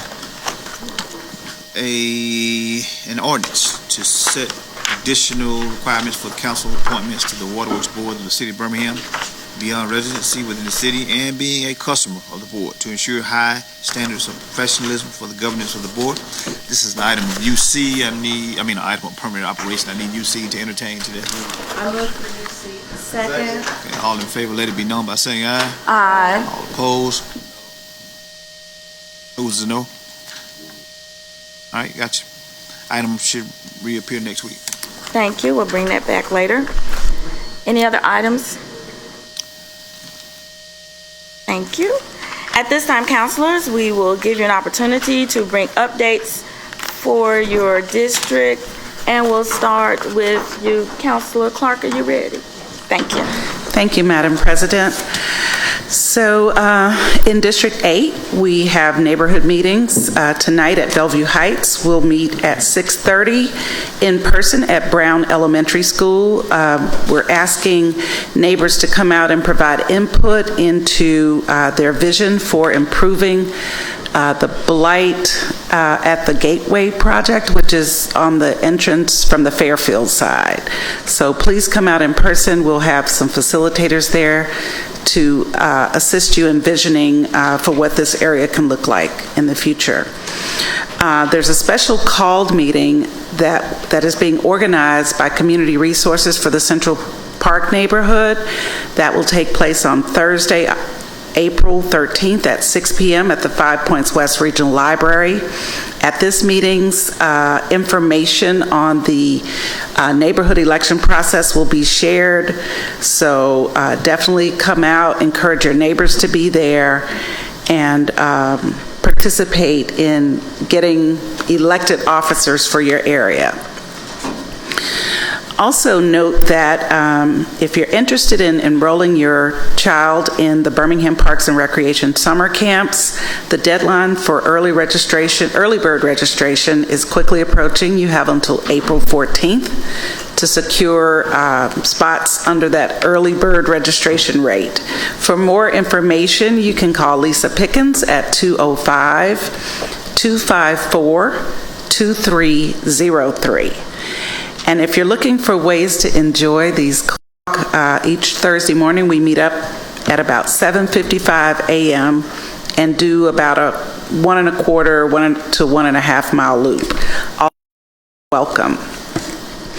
Also note that the Birmingham Parks and Recreation is still hiring and training lifeguards, and opening our pools this summer really depends on having enough lifeguards to open multiple pools. There's only 1 month left to apply because applications will close on May 12th. You must be at least 16 years of old, but there is no maximum. Colleagues, if you're ready. If you have any questions, you can call Terry Sewell Harris at 205-254-2189 for more information. Also, really importantly, residents who are 65 years of age and own their own property for at least their own home for at least 5 years, you have until April 30th to claim a new special homestead exemption that will freeze your property taxes at the current rate. And, you know, some seniors who are 65 and older are not subject to property tax, but if you're 65 and older and paying property tax, this is really important. It's something new. You can call the Jefferson County Tax Assessor's Office at 205-325-5505 for more information, and you must apply in person. And I'm just going to close and talk about the banner week we had in District 8 last week. We had 2 big wins thanks to the administration and the Holy Ghost. But anyway,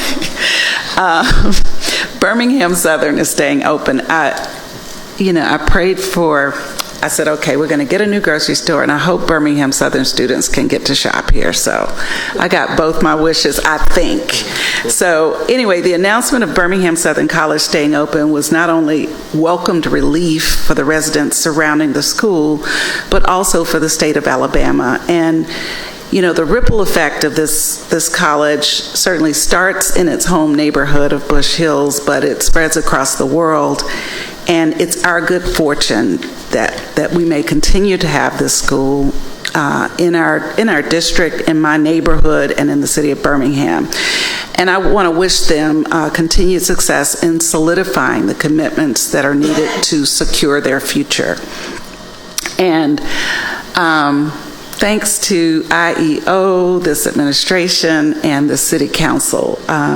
It's been a long time coming, but we finally have a new grocery back in 5 Points West The new food giant / meat depot is born of the persistence of area residents and this administration, because, you know, it was a heavy lift to get a commitment, and it's not lost on me how hard and persistently folks worked to make this happen.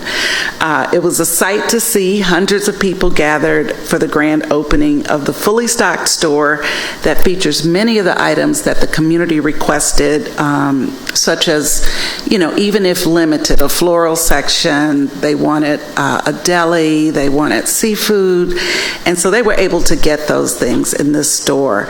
So our public information office was on the scene, and they prepared a video. And as they bring that up, I just want to talk about a lady who's in the video with me. Her name is Rosa, and I met Miss Rosa. Rosa's a former Southtown resident, and I met her. She was working on the crew, a corporate realty crew out at Encompass Health. And so I met her through our community engagement, and she's now a constituent who lives in the Thomas neighborhood and keeps me on my toes. And she was at the back of the line. I said, well, just come on up here with me. And so she ended up walking with me and being in the video. So now a star is born. So Kim, are you ready?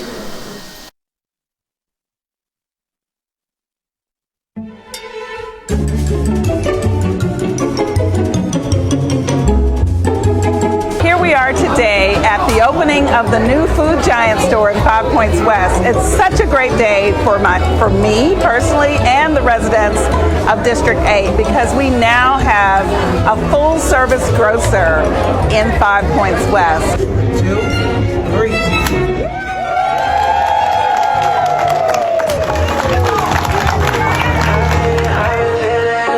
We got our floral that we asked for.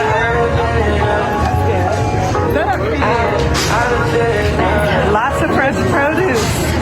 Rose, I want some cabbage from you. I want some cabbage.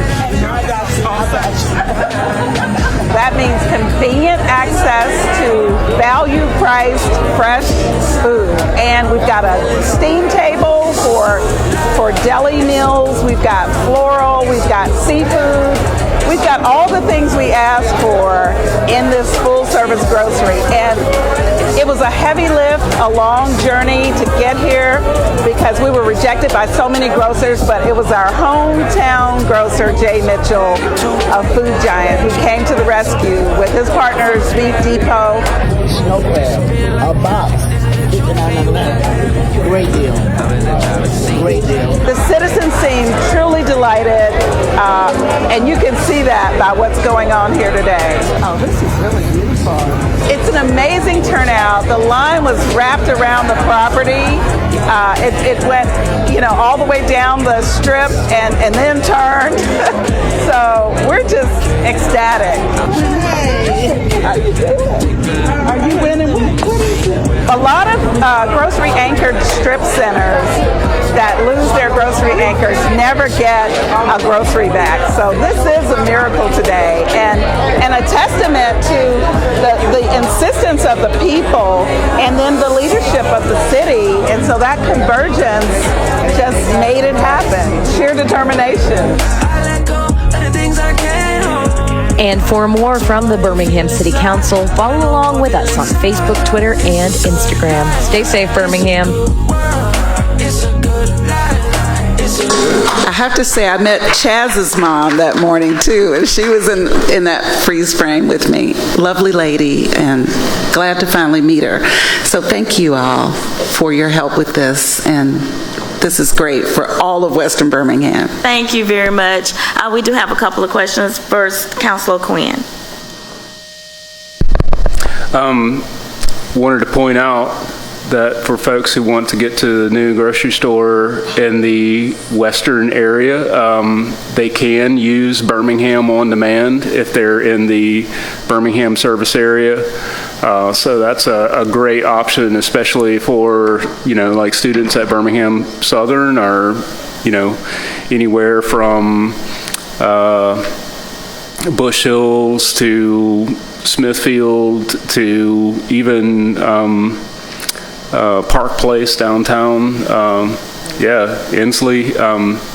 So something to keep in mind, you know, $1.50 for a ride. Also I got a lot of questions last week at the East Lake Neighborhood Association meeting about the property tax freeze. A couple of questions. Is that a one-time thing? You have to renew it every year. You have to renew it every year. Yeah. So most exemptions, they say you're supposed to renew every year. Okay. So it doesn't go away. It's just for this tax cycle, you know, for the upcoming tax cycle. So that's the deadline. Okay, got it. They extended it to April 30th because it was new. All right. I think that's the most important question. There is a number. Do you want me to repeat the number to dial? So the number at the Jefferson County Tax Assessor is 205-325-5505. All right, thank you. Yeah, thanks. Thank you very much. Thank you, Councilor Clark. Councilor Moore? Yes, ma'am. Thank you. I think somebody in the audience wanted you to repeat the number one more time, sorry. if you don't mind. No, it's fine. I'm happy to repeat the number again. The number to the Jefferson County Tax Assessor's Office to inquire about the new special exemption to freeze your property taxes is 205-325-5505. Awesome. Thank you, Madam President. So we have a couple of neighborhood association meetings that are taking place this second Tuesday of the month. We have Kilo Springs that will be taking place at 6 p.m. at Smith Middle School, Northeast Lake that will be at 6 p.m. At Southern Museum of Flight. Penfield Park will take place at 6 p.m. at the Brownsville Heights Community Center. And the Brownsville Heights neighborhood will have their neighborhood association meeting at 7 p.m. at Brownsville Heights Community Center. Have a couple of cleanup days that are also taking place this weekend. Fairmont neighborhood will be having their cleanup day on Saturday, April 15th at 9 a.m. They'll be meeting up at Mount Carmel Missionary Baptist Church. That address is 5110 Cheek Road, Birmingham, Alabama. We have Pine Knolls Vista, who will also be having a cleanup day in conjunction with Penfield Park and Maple Grove. Like I said, this Saturday at 10 a.m., they'll be meeting up at Fire Station 29 right there off of Lawson Road. We actually had to reschedule our Northeast Lake cleanup day due to rain, and so that will take place not this Saturday, but next Saturday. Just wanted to make sure that we made that announcement. We'll meet up at 9 a.m. at the Shepherd Center, located at 118 84th Street North. Want to commend Councilor O'Quinn again for the work that he's doing with housing in our city and trying to make sure that everybody has access to that. Wanted to make a correction to the housing committee meeting time. So we actually will be meeting every third Tuesday at 3:30 p.m. here in the council chambers. So every third Tuesday at 3:30 p.m. In the council chambers. Lastly, let me see. Wanted to give kudos to Mr. Stephen Crenshaw, who is a student at the Academy of Business and Finance. He's a senior at Woodlawn High School. He actually was selected as the legislative page for the House of Representatives, working very closely with Representative Gavan, and so just wanted to give him a shout out and say congratulations to him. And this concludes District 4's announcements. Thank you very much. Councilor Abbott. Thank you, Madam President. It's on now. The Planning and Zoning Committee meeting for tomorrow is canceled, so you can have your 3:30 time slot back. Neighborhood Association meetings tonight at 6 p.m. Both East Avondale and Highland Park neighborhoods meet at the same time. East Avondale is meeting via conference call. Highland Park has a hybrid meeting, both in person and via Zoom. If you have any concerns or issues in your community, please call 311. Calling our office is another step that you don't need to take because we can't fix your problem for you. So calling 311 or downloading my favorite app, My Birmingham 311, is the way to report your questions and concerns about especially safety hazards. Calling a council member's office about a safety hazard is a safety hazard. Call 311, call 911, call anybody who can do something in a hurry, but calling your council member's office does not deal with a safety hazard. And the My Birmingham 311 app, it is so easy to download, it is so easy to use, and you can include photographs. I just absolutely love that. And I did want to say something about signing up for the over 65 tax thing. It is so easy. You fill out one piece of paper. You prove your identity with your driver's license or whatever you have, and it's done. You are supposed to show up in person, but I asked them about my 100-year-old mother, who I'm not dragging to the courthouse. They handed me another piece of paper and said, this is a power of attorney. It's only for us. It's not for everything she has. And you get her to sign it, and you get it notarized, and then she doesn't have to come down here. It was so easy. And the only thing about it is it's not forever. It's renewable every year, and I don't know whether they're going to make you come down there in person to renew it every year, but that's what I learned, and all I did was walk across the park. You don't have to have an appointment. You just show up, and I thought since Councilor Clark was so kind to remind us about it, and since we had an hour between meetings last week, all it took was just walking over there, so it's easy. Anybody can do it if you're old enough. Regardless of income. Regardless of income. And it's to prevent the damage of gentrification when people's taxes go so high that they can't afford to live in their own neighborhood anymore. But it's for everybody because they keep jacking them up. This year, they really got busy, and they really jacked them up this year. So I don't know what it's based. It has its privileges. Yes. There are a couple of benefits. A couple. Anyway, thank you, Madam President. Thank you. Councilor O'Quinn. Thank you, Madam President. I want to start off by sharing some information that I just obtained from Fair Housing of Central and Northern Alabama. This is especially important for folks in our real estate community and our community development department too. They are having a fair housing seminar on Wednesday, April 26th.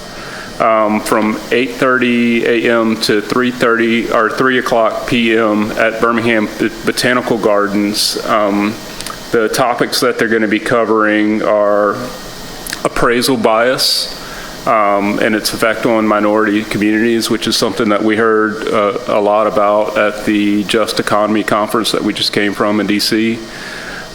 New proposed guidelines for the affirmatively furthering fair housing policy that that rule that HUD is considering currently, and many other fair housing topics that may be of interest, especially again, to folks in community development and the real estate community. It is a ticketed event, $50 with lunch included, and you can find the link to register at the Fair Housing of Central and Northern Alabama website. Again, that's Wednesday, April 26th from 8:30 in the morning till 3 o'clock in the afternoon at the Botanical Gardens. I was asked to make note of the fact that The keynote speaker co-chaired Philadelphia's appraisal bias task force and made national news with its work and recommendations. And the National Fair Housing Alliance representative will be here from DC to talk about new guidelines for that affirmatively furthering fair housing rule that I just mentioned, which is really important to, again, the Community Development Department and folks in the HABD space. So please check out the Fair Housing of Central and Northern Alabama website for that info. And we also have several neighborhood association meetings. East Avondale will meet tonight at 6 p.m. via conference call. Please call my office for the call-in information. Smithfield Neighborhood Association will meet on Thursday at 6 p.m. at Smithfield Court Community Center. Wahoma Neighborhood Association will meet this Thursday also at 6 p.m. Via conference call on Zoom. Again, please call my office for that login information. And on Friday, there will be a groundbreaking for the new Edge Hill development at Southtown that is going to take place at 10 a.m. again at Edge Hill at Southtown. And then finally, I want to let folks know that we have a vacancy on the Birmingham Parking Authority Board.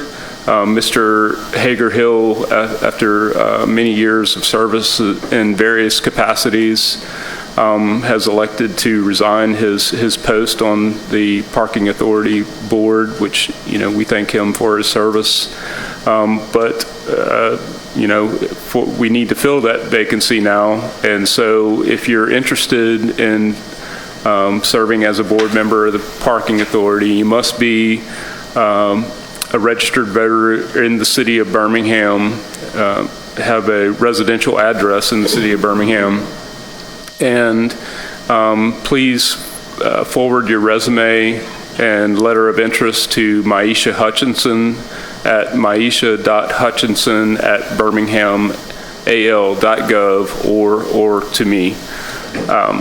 And thank you. That concludes my announcements. Thank you, Dr. O'Quinn. Councilor Williams. Thank you.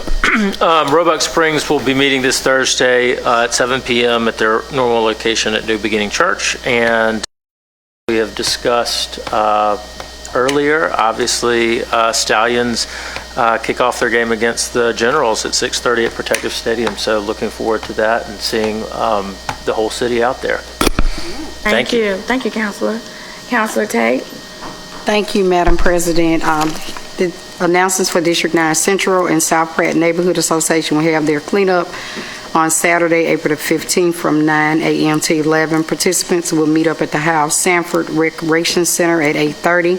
The address is 320 Avenue D, and the zip is 35214. Also, if you are a JO alumni and you live in and around the JO area, JO High School is also having a cleanup as well, so contact the school for information so they can use your help there as well.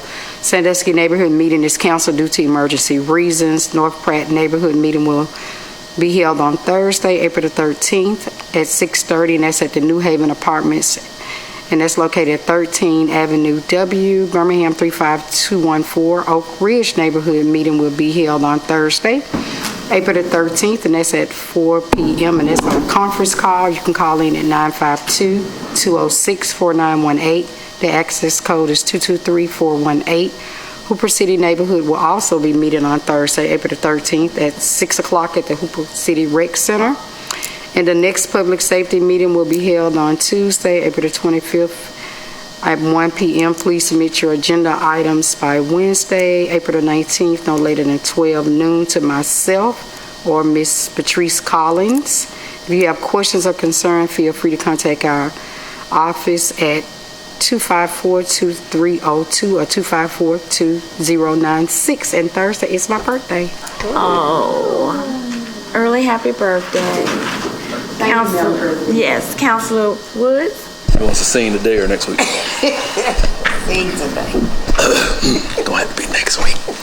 I want to congratulate Councilor Clark. Looked extremely happy in that video as you were floating down the aisles of the grocery store. So congratulations, and also excited to see the new committee as well. I think it's always good to kind of make sure we're pointing directly at the needs of the city, and so good to see that get started up. A couple announcements. District 1, Be Litter Free initiative picks back up on Saturday, April 25th. We'll be meeting at Integrity Bible Church at 9 a.m. Good opportunity to come out, just impact the community. Everyone is welcome. A couple of workshops at the Springville Road Library coming up next couple of weekends. On Saturday, April 15th at 10 a.m., Operation Hope. Homeowners workshop will be taking place, and then on Saturday, April 22nd, financial literacy seminar presented by Dr. Jafrida Brown will be taking place, and so both of those are 10 a.m.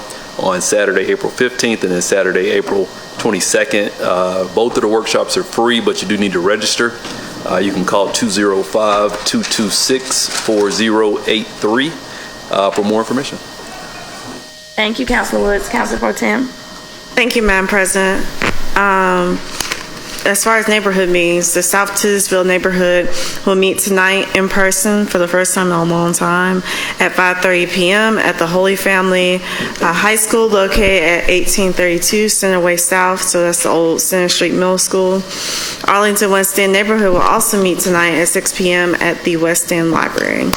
I would like to welcome Oak Street Health Pharmacy to District 6. They will have their opening tomorrow from 11 to 2. The ribbon cutting will be at noon. It's located at 633 Tuscaloosa Avenue, Birmingham, Alabama 35211. We had the Birmingham Realtors Association today. They are having an event on Thursday to celebrate Fair Housing Act and to discuss the game of golf being beneficial to women in business. So they have a happy hour at Soku Kitchen that's right inside the Pizzitz Food Hall from 5 to 6:30. A moving screening is called Playing Through. It's about the first professional black female golfer. That will be from 6:30 to 8 p.m. at Sidewalk Film Center and Cinema. And then I will be serving on a panel discussion at 8 to 9 p.m. talking about golf and how it affected me growing up. Also, the Bushline Funeral Home, they're starting at the West End Food Truck Park, and that's every Thursday, and it'll be this Thursday from 11 to 3 p.m. They've already opened up the applications, but the villas at Titusville and the Housing Authority, they are accepting applications for the project-based waiting list today at 10 a.m. The waiting list will close on April 18th at 3 p.m. Apply online today at www.habdportals.org. Also, the YMCA will host a Teen Glow Party from 7:30 to 9:30 p.m. at the Shades Valley Y. And then lastly, for Earth Day, which is not this Saturday, but the next Saturday, April 22nd from 8 to, it says 10, but probably 9, y'all. We will be partnering with the Black Warrior River Keepers to have a cleanup in the Titusville community. We'll be meeting at Memorial Park. For more information on exciting events, information, etc., happening in District 6, visit our website at www.d6bham.com. Thank you, Madam President. All right, thank you very much. These are the announcements for District 7. Tuesday, April 11th, we'll have neighborhood meetings this evening at 6 p.m. at Riley Trevalic. They're meeting at Noble Chapel AME Church, and that's at 3700 Maple Avenue at 6. We also received an email where West Brownsville neighborhood will meet via conference call at 5:30 p.m. On Thursday, April 13th, that's actually today, is West Brownsville. Roosevelt City will meet Thursday, April 13th, conference call at 11 a.m. Monday, April 17th, bulk trash and brush pickup is scheduled for Industrial Center and Tarpley City neighborhoods. Wednesday, April 19th, councilors, we do have Committee of the Whole. We'll meet at 3:30. Just as a reminder, we have a part of the agenda is a working session considering the CCP the Citizens Participation Plan. So if you'll be sure to get your questions in, the committee has asked if we have any questions, we can provide that to them prior to that work session. Also, by council action last week, we had invited President Coleman to also come to that committee meeting, and he just plans to talk to me later this week just to get an idea of any information that you all may feel you need. I know the overwhelming question was what now, what next, and I know the board did meet and gave an extension for the rest of the school year. Is that correct, Councilor Clark? Or I'm not sure what the actions of the board were. Not only the school year, but also the fall semester. Okay, very good. So he does plan to come and speak with us at that committee of the whole. And again, that's Wednesday, April 19th, 3:30. We do have some other items that will be added to the agenda, and you'll be receiving that agenda today. April 22nd, that is Earth Day. Just want to tell everyone that we'll be celebrating Love D7 Day. That in conjunction with Earth Day, we have a lot of activities planned throughout the district. On Saturday, April 27th, we'll be starting at 9 a.m. at Jones Valley Middle School, and this is where we'll be giving you all of the different areas in D7 that we will be hosting a cleanup. We'll come back to Jones Valley Middle School at 11, and from 11 to noon, we're going to celebrate our cleaning up all that trash and getting all of our residents out together. So again, that's Love D7 Day. That's on Saturday, April 22nd. You'll hear more about that. That concludes my announcements for District 7. At this time, Mr. Clerk, if you could call, we do have one speaker.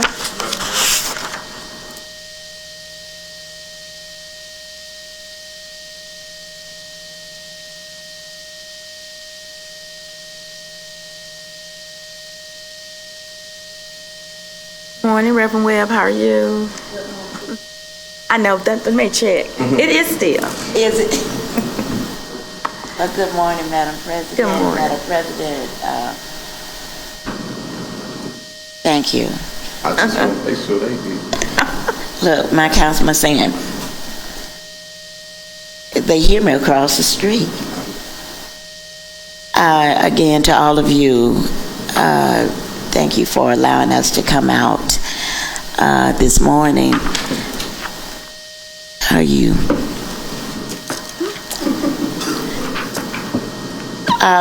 Well, what I'm here, and to my councilman, I'm here this morning,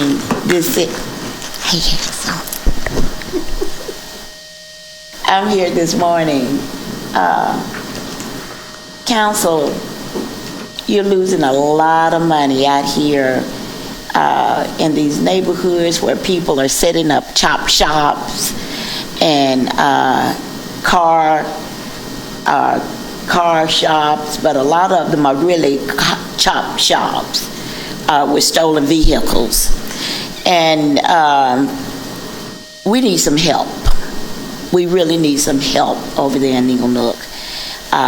It's a absolute travesty with the drugs and chop shops and all of that. And it's easy to see. I'm an old cop, but I can go through there and spot them like that. People are living in trailers out there. Porta pots are being set up everywhere. Where are our inspectors that's supposed to be inspecting all of this? It shouldn't be. All of this is going on right up under our very eyes and in some cases nose also. We need some help. I have here my vice president. She said, Pastor Webb, I've sat back here and it's cold and I've got stiff. She was coming up here. Miss Joyce Crawford, my vice president. Miss Lavita Dickerson, who is my project coordinator and committee organizer. We're doing things. We're doing things, and they're getting better and better and better. It doesn't take an army to take care of business, and we're going to show you that. But we need some help for you to see that, Madam President. The city is losing money. They're setting up, and to you, I'm so proud of you after all these years, and Councilwoman Clark. We got spaces over there for a grocery store right on the corner to get rid of a blighted area for some automobiles. So I'm asking all of you, it may not be your district, it isn't, and you may not live there, but come on out there and see what I'm talking about and help us. Like, all you have to do is call me. I'm coming over there. Madam President, you know that. So, but we do. I came up here with a little more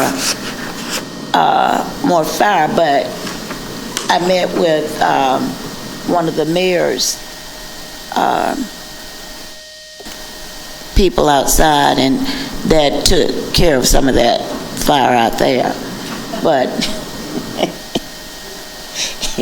so please ma'am, please sirs, come on out there and give us some help, my baby. We need you. And so if there's any way you can help us get a grocery store too, we've got a food desert out there. Thank y'all so much. Thank you, Pastor Webb. You do bring up something that I think all 9 of us are in unison with, wanting to strengthen the code enforcement process, and just seeing that not only is the code enforcement, but then when they take the person to court, how that strengthen that process, that people are fined and actually held responsible. So I know that we've been in contact with the administration. Several of us have escalated that to the mayor's attention. So I'm in confidence that we'd like to hear more about that, because I know there have been changes within how that operates for us as citizens. So I'd really like to hear more information about that. And we are always excited when we get a new grocery store. I know IEO, I want to say, yeah, IEO works, and it takes time. This took a long time, as Councilor Clark said. This has been a long time coming, and getting someone to believe in that investment. And so I know we're working hard with Mr. Wesley to keep that going and keep that momentum going throughout the city. I think each one of us gets a grocery store, we're so delighted. And so we're hopeful that that will come to fruition in other neighborhoods as well. I believe a couple of councilors wanted to address this. Hold on. Is it somebody else? Councilor Williams? I just had a request of the administration, and that is, I think it would make a lot of sense if during the academy that BPD was taught, had a code enforcement class. Obviously they meet the APOS standards, but throughout BPD's 16-week course, they're not taught anything about our ordinances, and BPD does a great job, but it's obvious when that call is made and that beat officer comes out, and there's not really, they're very familiar with 13A, the Alabama criminal codes, but there's no familiarity or even a code book that they have access to for our city ordinances, which the city ordinances are what typically, our offices are getting calls about. And so if they could integrate that as an in-service for our current officers, as well as a couple-hour class in the academy for our new officers, I think that would go a long way, in helping BPD's business compliance unit. Thank you, Chief. Yes, ma'am, Madam President. Counselor, this is for the entire council. We know that since we merged our code enforcement teams within the various departments under one umbrella, this has been an ongoing process, and so there are going to be 3 things that we're in the process of doing that will come back to the council. You've noted one, Councilor Williams. The other is an update to our code enforcement manual, and the final thing is really making sure we have recommendations for you so that we can have teeth when we go out for the actual enforcement. That is a work in progress now. You'll be receiving updates from us soon. So your timing is perfect on your statement, Councilor Williams. Thank you. Councilor Pro Tem. Yeah, I was really going to ask about revising the codes. There are a couple of ordinances I probably need to ask Julie Bernard that we were working with Josh Yates on, like putting trash in the trash cans. I do have a concern about the new trash cans, that it was supposed to be an educational campaign, but it kind of seems like we're just doing stuff on social media. And I don't know about you all, but I'm getting a lot of phone calls about these trash cans being in the middle of the street, people not complying.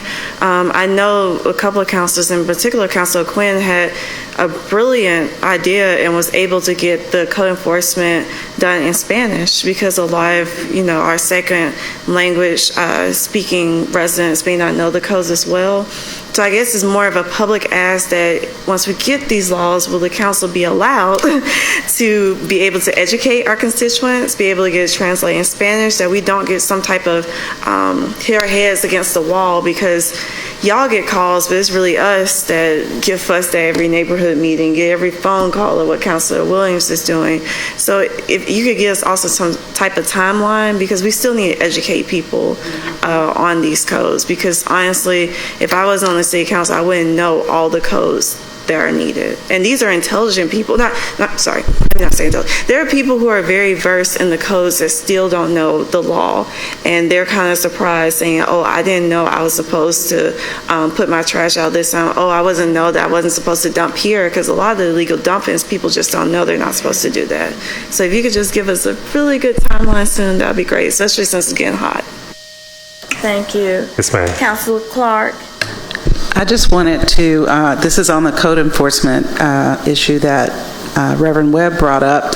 I did want to share a compliment to the administration, because the folks at Rising West Princeton last night were very excited to have encountered a code enforcement inspector out writing up citations, and they felt really affirmed that there was a nexus between what they were focused on and their complaints to 311 through the 311 system, because we've got some 311 warriors over there who take, they keep, these elaborate records and case numbers, and so they seem to ignore or forget that it took about a year. But I didn't chime in, but I would have reminded them that you all were reorganizing, and I think that is what a lot of this time delay has been. And I hope that we're going out with this renewed focus on really helping people. The more we enforce the codes, the better it shapes people's behavior, and if we let people get away with it, they're reinforced in their wrongdoing, and so we just got to get better. But I do want to encourage you all to use 311, even if it doesn't seem like there's instant gratification, because when we get ready to escalate things, if it's not already in the system, it looks like we're just, our first move is to escalate instead of us escalating something that's been aging in the complaint system. So use 311. We've got more ways for you to access it now. And, you can always just dial 311, but you can also use the app, which lets you do the photos. So, give it a try. I think this administration is improving the ways that we can make complaints and the way that they service complaints. So we need to give these systems a chance, and then realigning the people and updating the code manual so that we can have up-to-date information. I do want to. Okay, that was my compliment. I do want to note that I'm a little concerned. The cans are going out way before the trucks are coming. And so it is, and then when we have storms, they topple over and the sheet inside of them blow away. So I've had 2 neighborhoods where people didn't know what to do, because some are putting they understand they're still going to get 2 pickups until the truck is ready and they'll get a letter. Some know that, some don't know that. And it seems like that it could be synchronized better so that we're not giving out the cans until we're closer to ready to change to the new routes because some of the workers are having trouble getting the garbage out of those cans manually. So I think it would be helpful for the workers too if we could synchronize this a little better. In some areas, particularly Thomas and Rising West Princeton, they have the cans and they're just parking them for now and using their regular mode. But so few people come to the neighborhood meetings to hear that. So, there's a lot of people out there who don't know what to do, and some cans are still sitting in the front of the house in the middle of the street. So, just a note from the field. Thank you. Councilor Moore, then Councilor Abbott. Yes, ma'am. Thank you, Madam President. I know traditionally, we have, as a council, most of us have our cleanup days on Saturdays. I mean, obviously, because that's the, greatest opportunity to get the most people out. However, there have been certain neighborhoods that have thrown around the idea of possibly doing something during the week. In the hopes of possibly having somebody in code enforcement to go out with them. And that way, it could be a collective effort to be able to show them some of the really problematic areas that need to be addressed. And so I was just curious if that's something that, could possibly be employed, because we definitely don't want to, pull city workers on the weekends to be doing anything. That's definitely not an option. However, seeing how we could possibly partner. That way, as we're cleaning up and we're picking up trash, we can also identify those major areas of concern that really need to be addressed. And residents and, city workers could feel that they're working in tandem with each other. So the recommendation, Councilor Moore, Madam President, it's okay? The recommendation is the challenge can be similar during the week because they're on routes during the week. So what we ask is if as much notice as possible can be provided. That way the cleanup can align when they're out in those areas. So it's not them having to come back to an area and be pulled from another. So the answer is yes. We just ask as much notice as possible so we can align the cleanup when they're actually in that space. Gotcha. Thank you. Thank you. Councilor Abbott. Thank you, Madam President. I know this doesn't happen in anybody else's district, but in my district, we have a lot of, midnight renovators. They wait until the city workers have gone home at 5 o'clock, and then they bring their pickup trucks and they start building things and unbuilding things. And on the weekends, man, they can really get something done in 2 whole days with no city workers. If you call the police don't have any idea what you're talking about. There's no building permit. It's like, what's a building permit? So is there any plan to have like a hotline or something where you can actually report these people? I mean, I've taken pictures of them, but they're illegally doing work, and they know when the city workers are working, so they just show up after everybody's gone home and do as they please. A couple of things on that. Is that all right, Madam President? So the easiest way to say it is, Councilor Abbott, those folks that are doing it on our own notice, because there are eyeballs on a lot of those that have been reported to us. So that's good. Yes, that's one. 2 is we had not considered a hotline in terms of like a manned hotline during that window. That is something that we will discuss with the team, because obviously we would need to be able to dispatch, but we do encourage people, as you've often noted, when they see it, take pictures and upload it. That's really the best way for us, but we will discuss the option of a hotline. Again, the challenge would just be manning it and then dispatching someone at that time of night to be able to go out and address it. But we'll consider, again, all options, because we're obviously partnering with you all. But for the people who have been doing it, we have really good intel on some of these. Some folks have been turning them in to us, and we're doing tracking so we can have strong cases against these midnight dumpers. Yeah, well, making them tear everything out that they've done would be really a good thing to do, because then it would hurt them and they'd maybe quit doing it. But I even ran into some people doing midnight sewer work. You know, they were out digging up the sanitary sewer line and replacing it themselves and digging up the city sidewalk. And, you know, I mean, but they waited until midnight and had big lights out there so that they could do this themselves instead of having permits and doing it properly. Yeah, it's pretty gross. But anyway, and the other question is, if we have dump sites in our neighborhoods that are really getting bad, I mean, this past week, the pile of dumped stuff was almost as tall as me. And I'm not short when it comes to piles of dumped stuff. So the question is, do we have, I mean, because once people start dumping somewhere, you know, everybody else says, hey, it's okay to dump there, let's go take all our stuff. And you end up with toilets and mattresses and sofas and, you know, so is there, I mean, do we have any kind of program where we focus on some of these bad dump sites and catch the people so that they'll quit doing it? Because the city picks it up every time. Of course they're going to pick it up because it's nasty looking.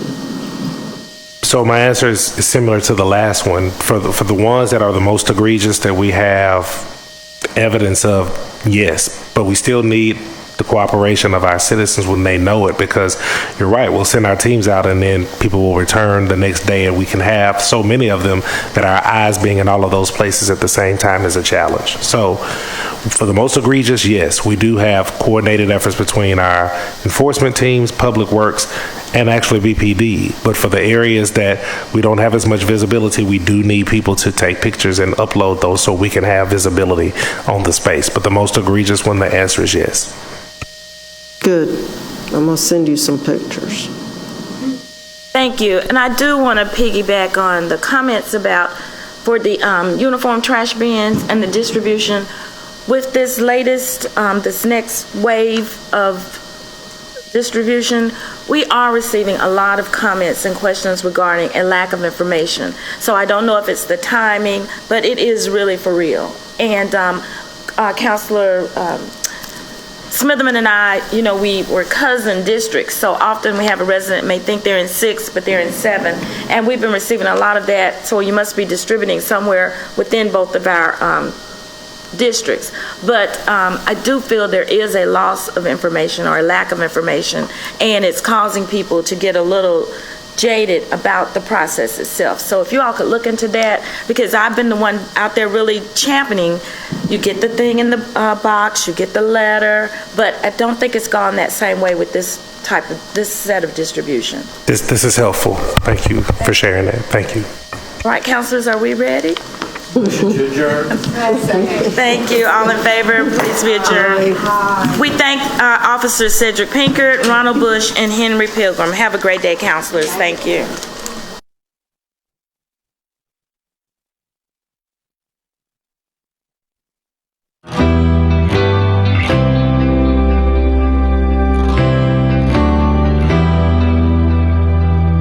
Right now, we're here at the Birmingham Airport Authority, welcoming Kuhnenagel, who is a logistics company coming into Birmingham. It's a great opportunity. It's a great day for Birmingham because it shows the economic vitality that we have here. All of this amounts to Kuhnenagel being the #1 sea freight and the #1 air freight provider in the world, but also in the Southeast. We have been the market leader for over 20 years now. This is not just the first flight for this partnership. By creating new ways to attract global business to our community, we are solidifying the role this airport plays in the economic strength and continued growth of this region. This is going to be a really big deal. It's going to be an opportunity for us to be able to have international cargo coming into Birmingham and being moved around. And it just shows that, you know, yes, Birmingham is on the rise, coming up, and we're taking advantage of the opportunities that are here. I have to give a special shout out to Mr. Ron Matthews, who is the President and CEO of Birmingham Airport Authority, as well as the board chair, Ms. Darlene Wilson, for their leadership. to make sure that Birmingham is a place where folks see opportunity. What an exciting day it is here at the Birmingham Airport.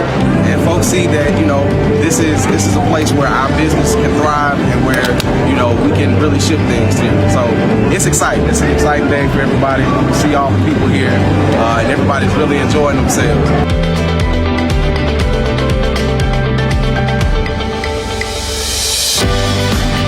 And for more from the Birmingham City Council, follow along with us on Facebook, Twitter, and Instagram. Stay safe, Birmingham.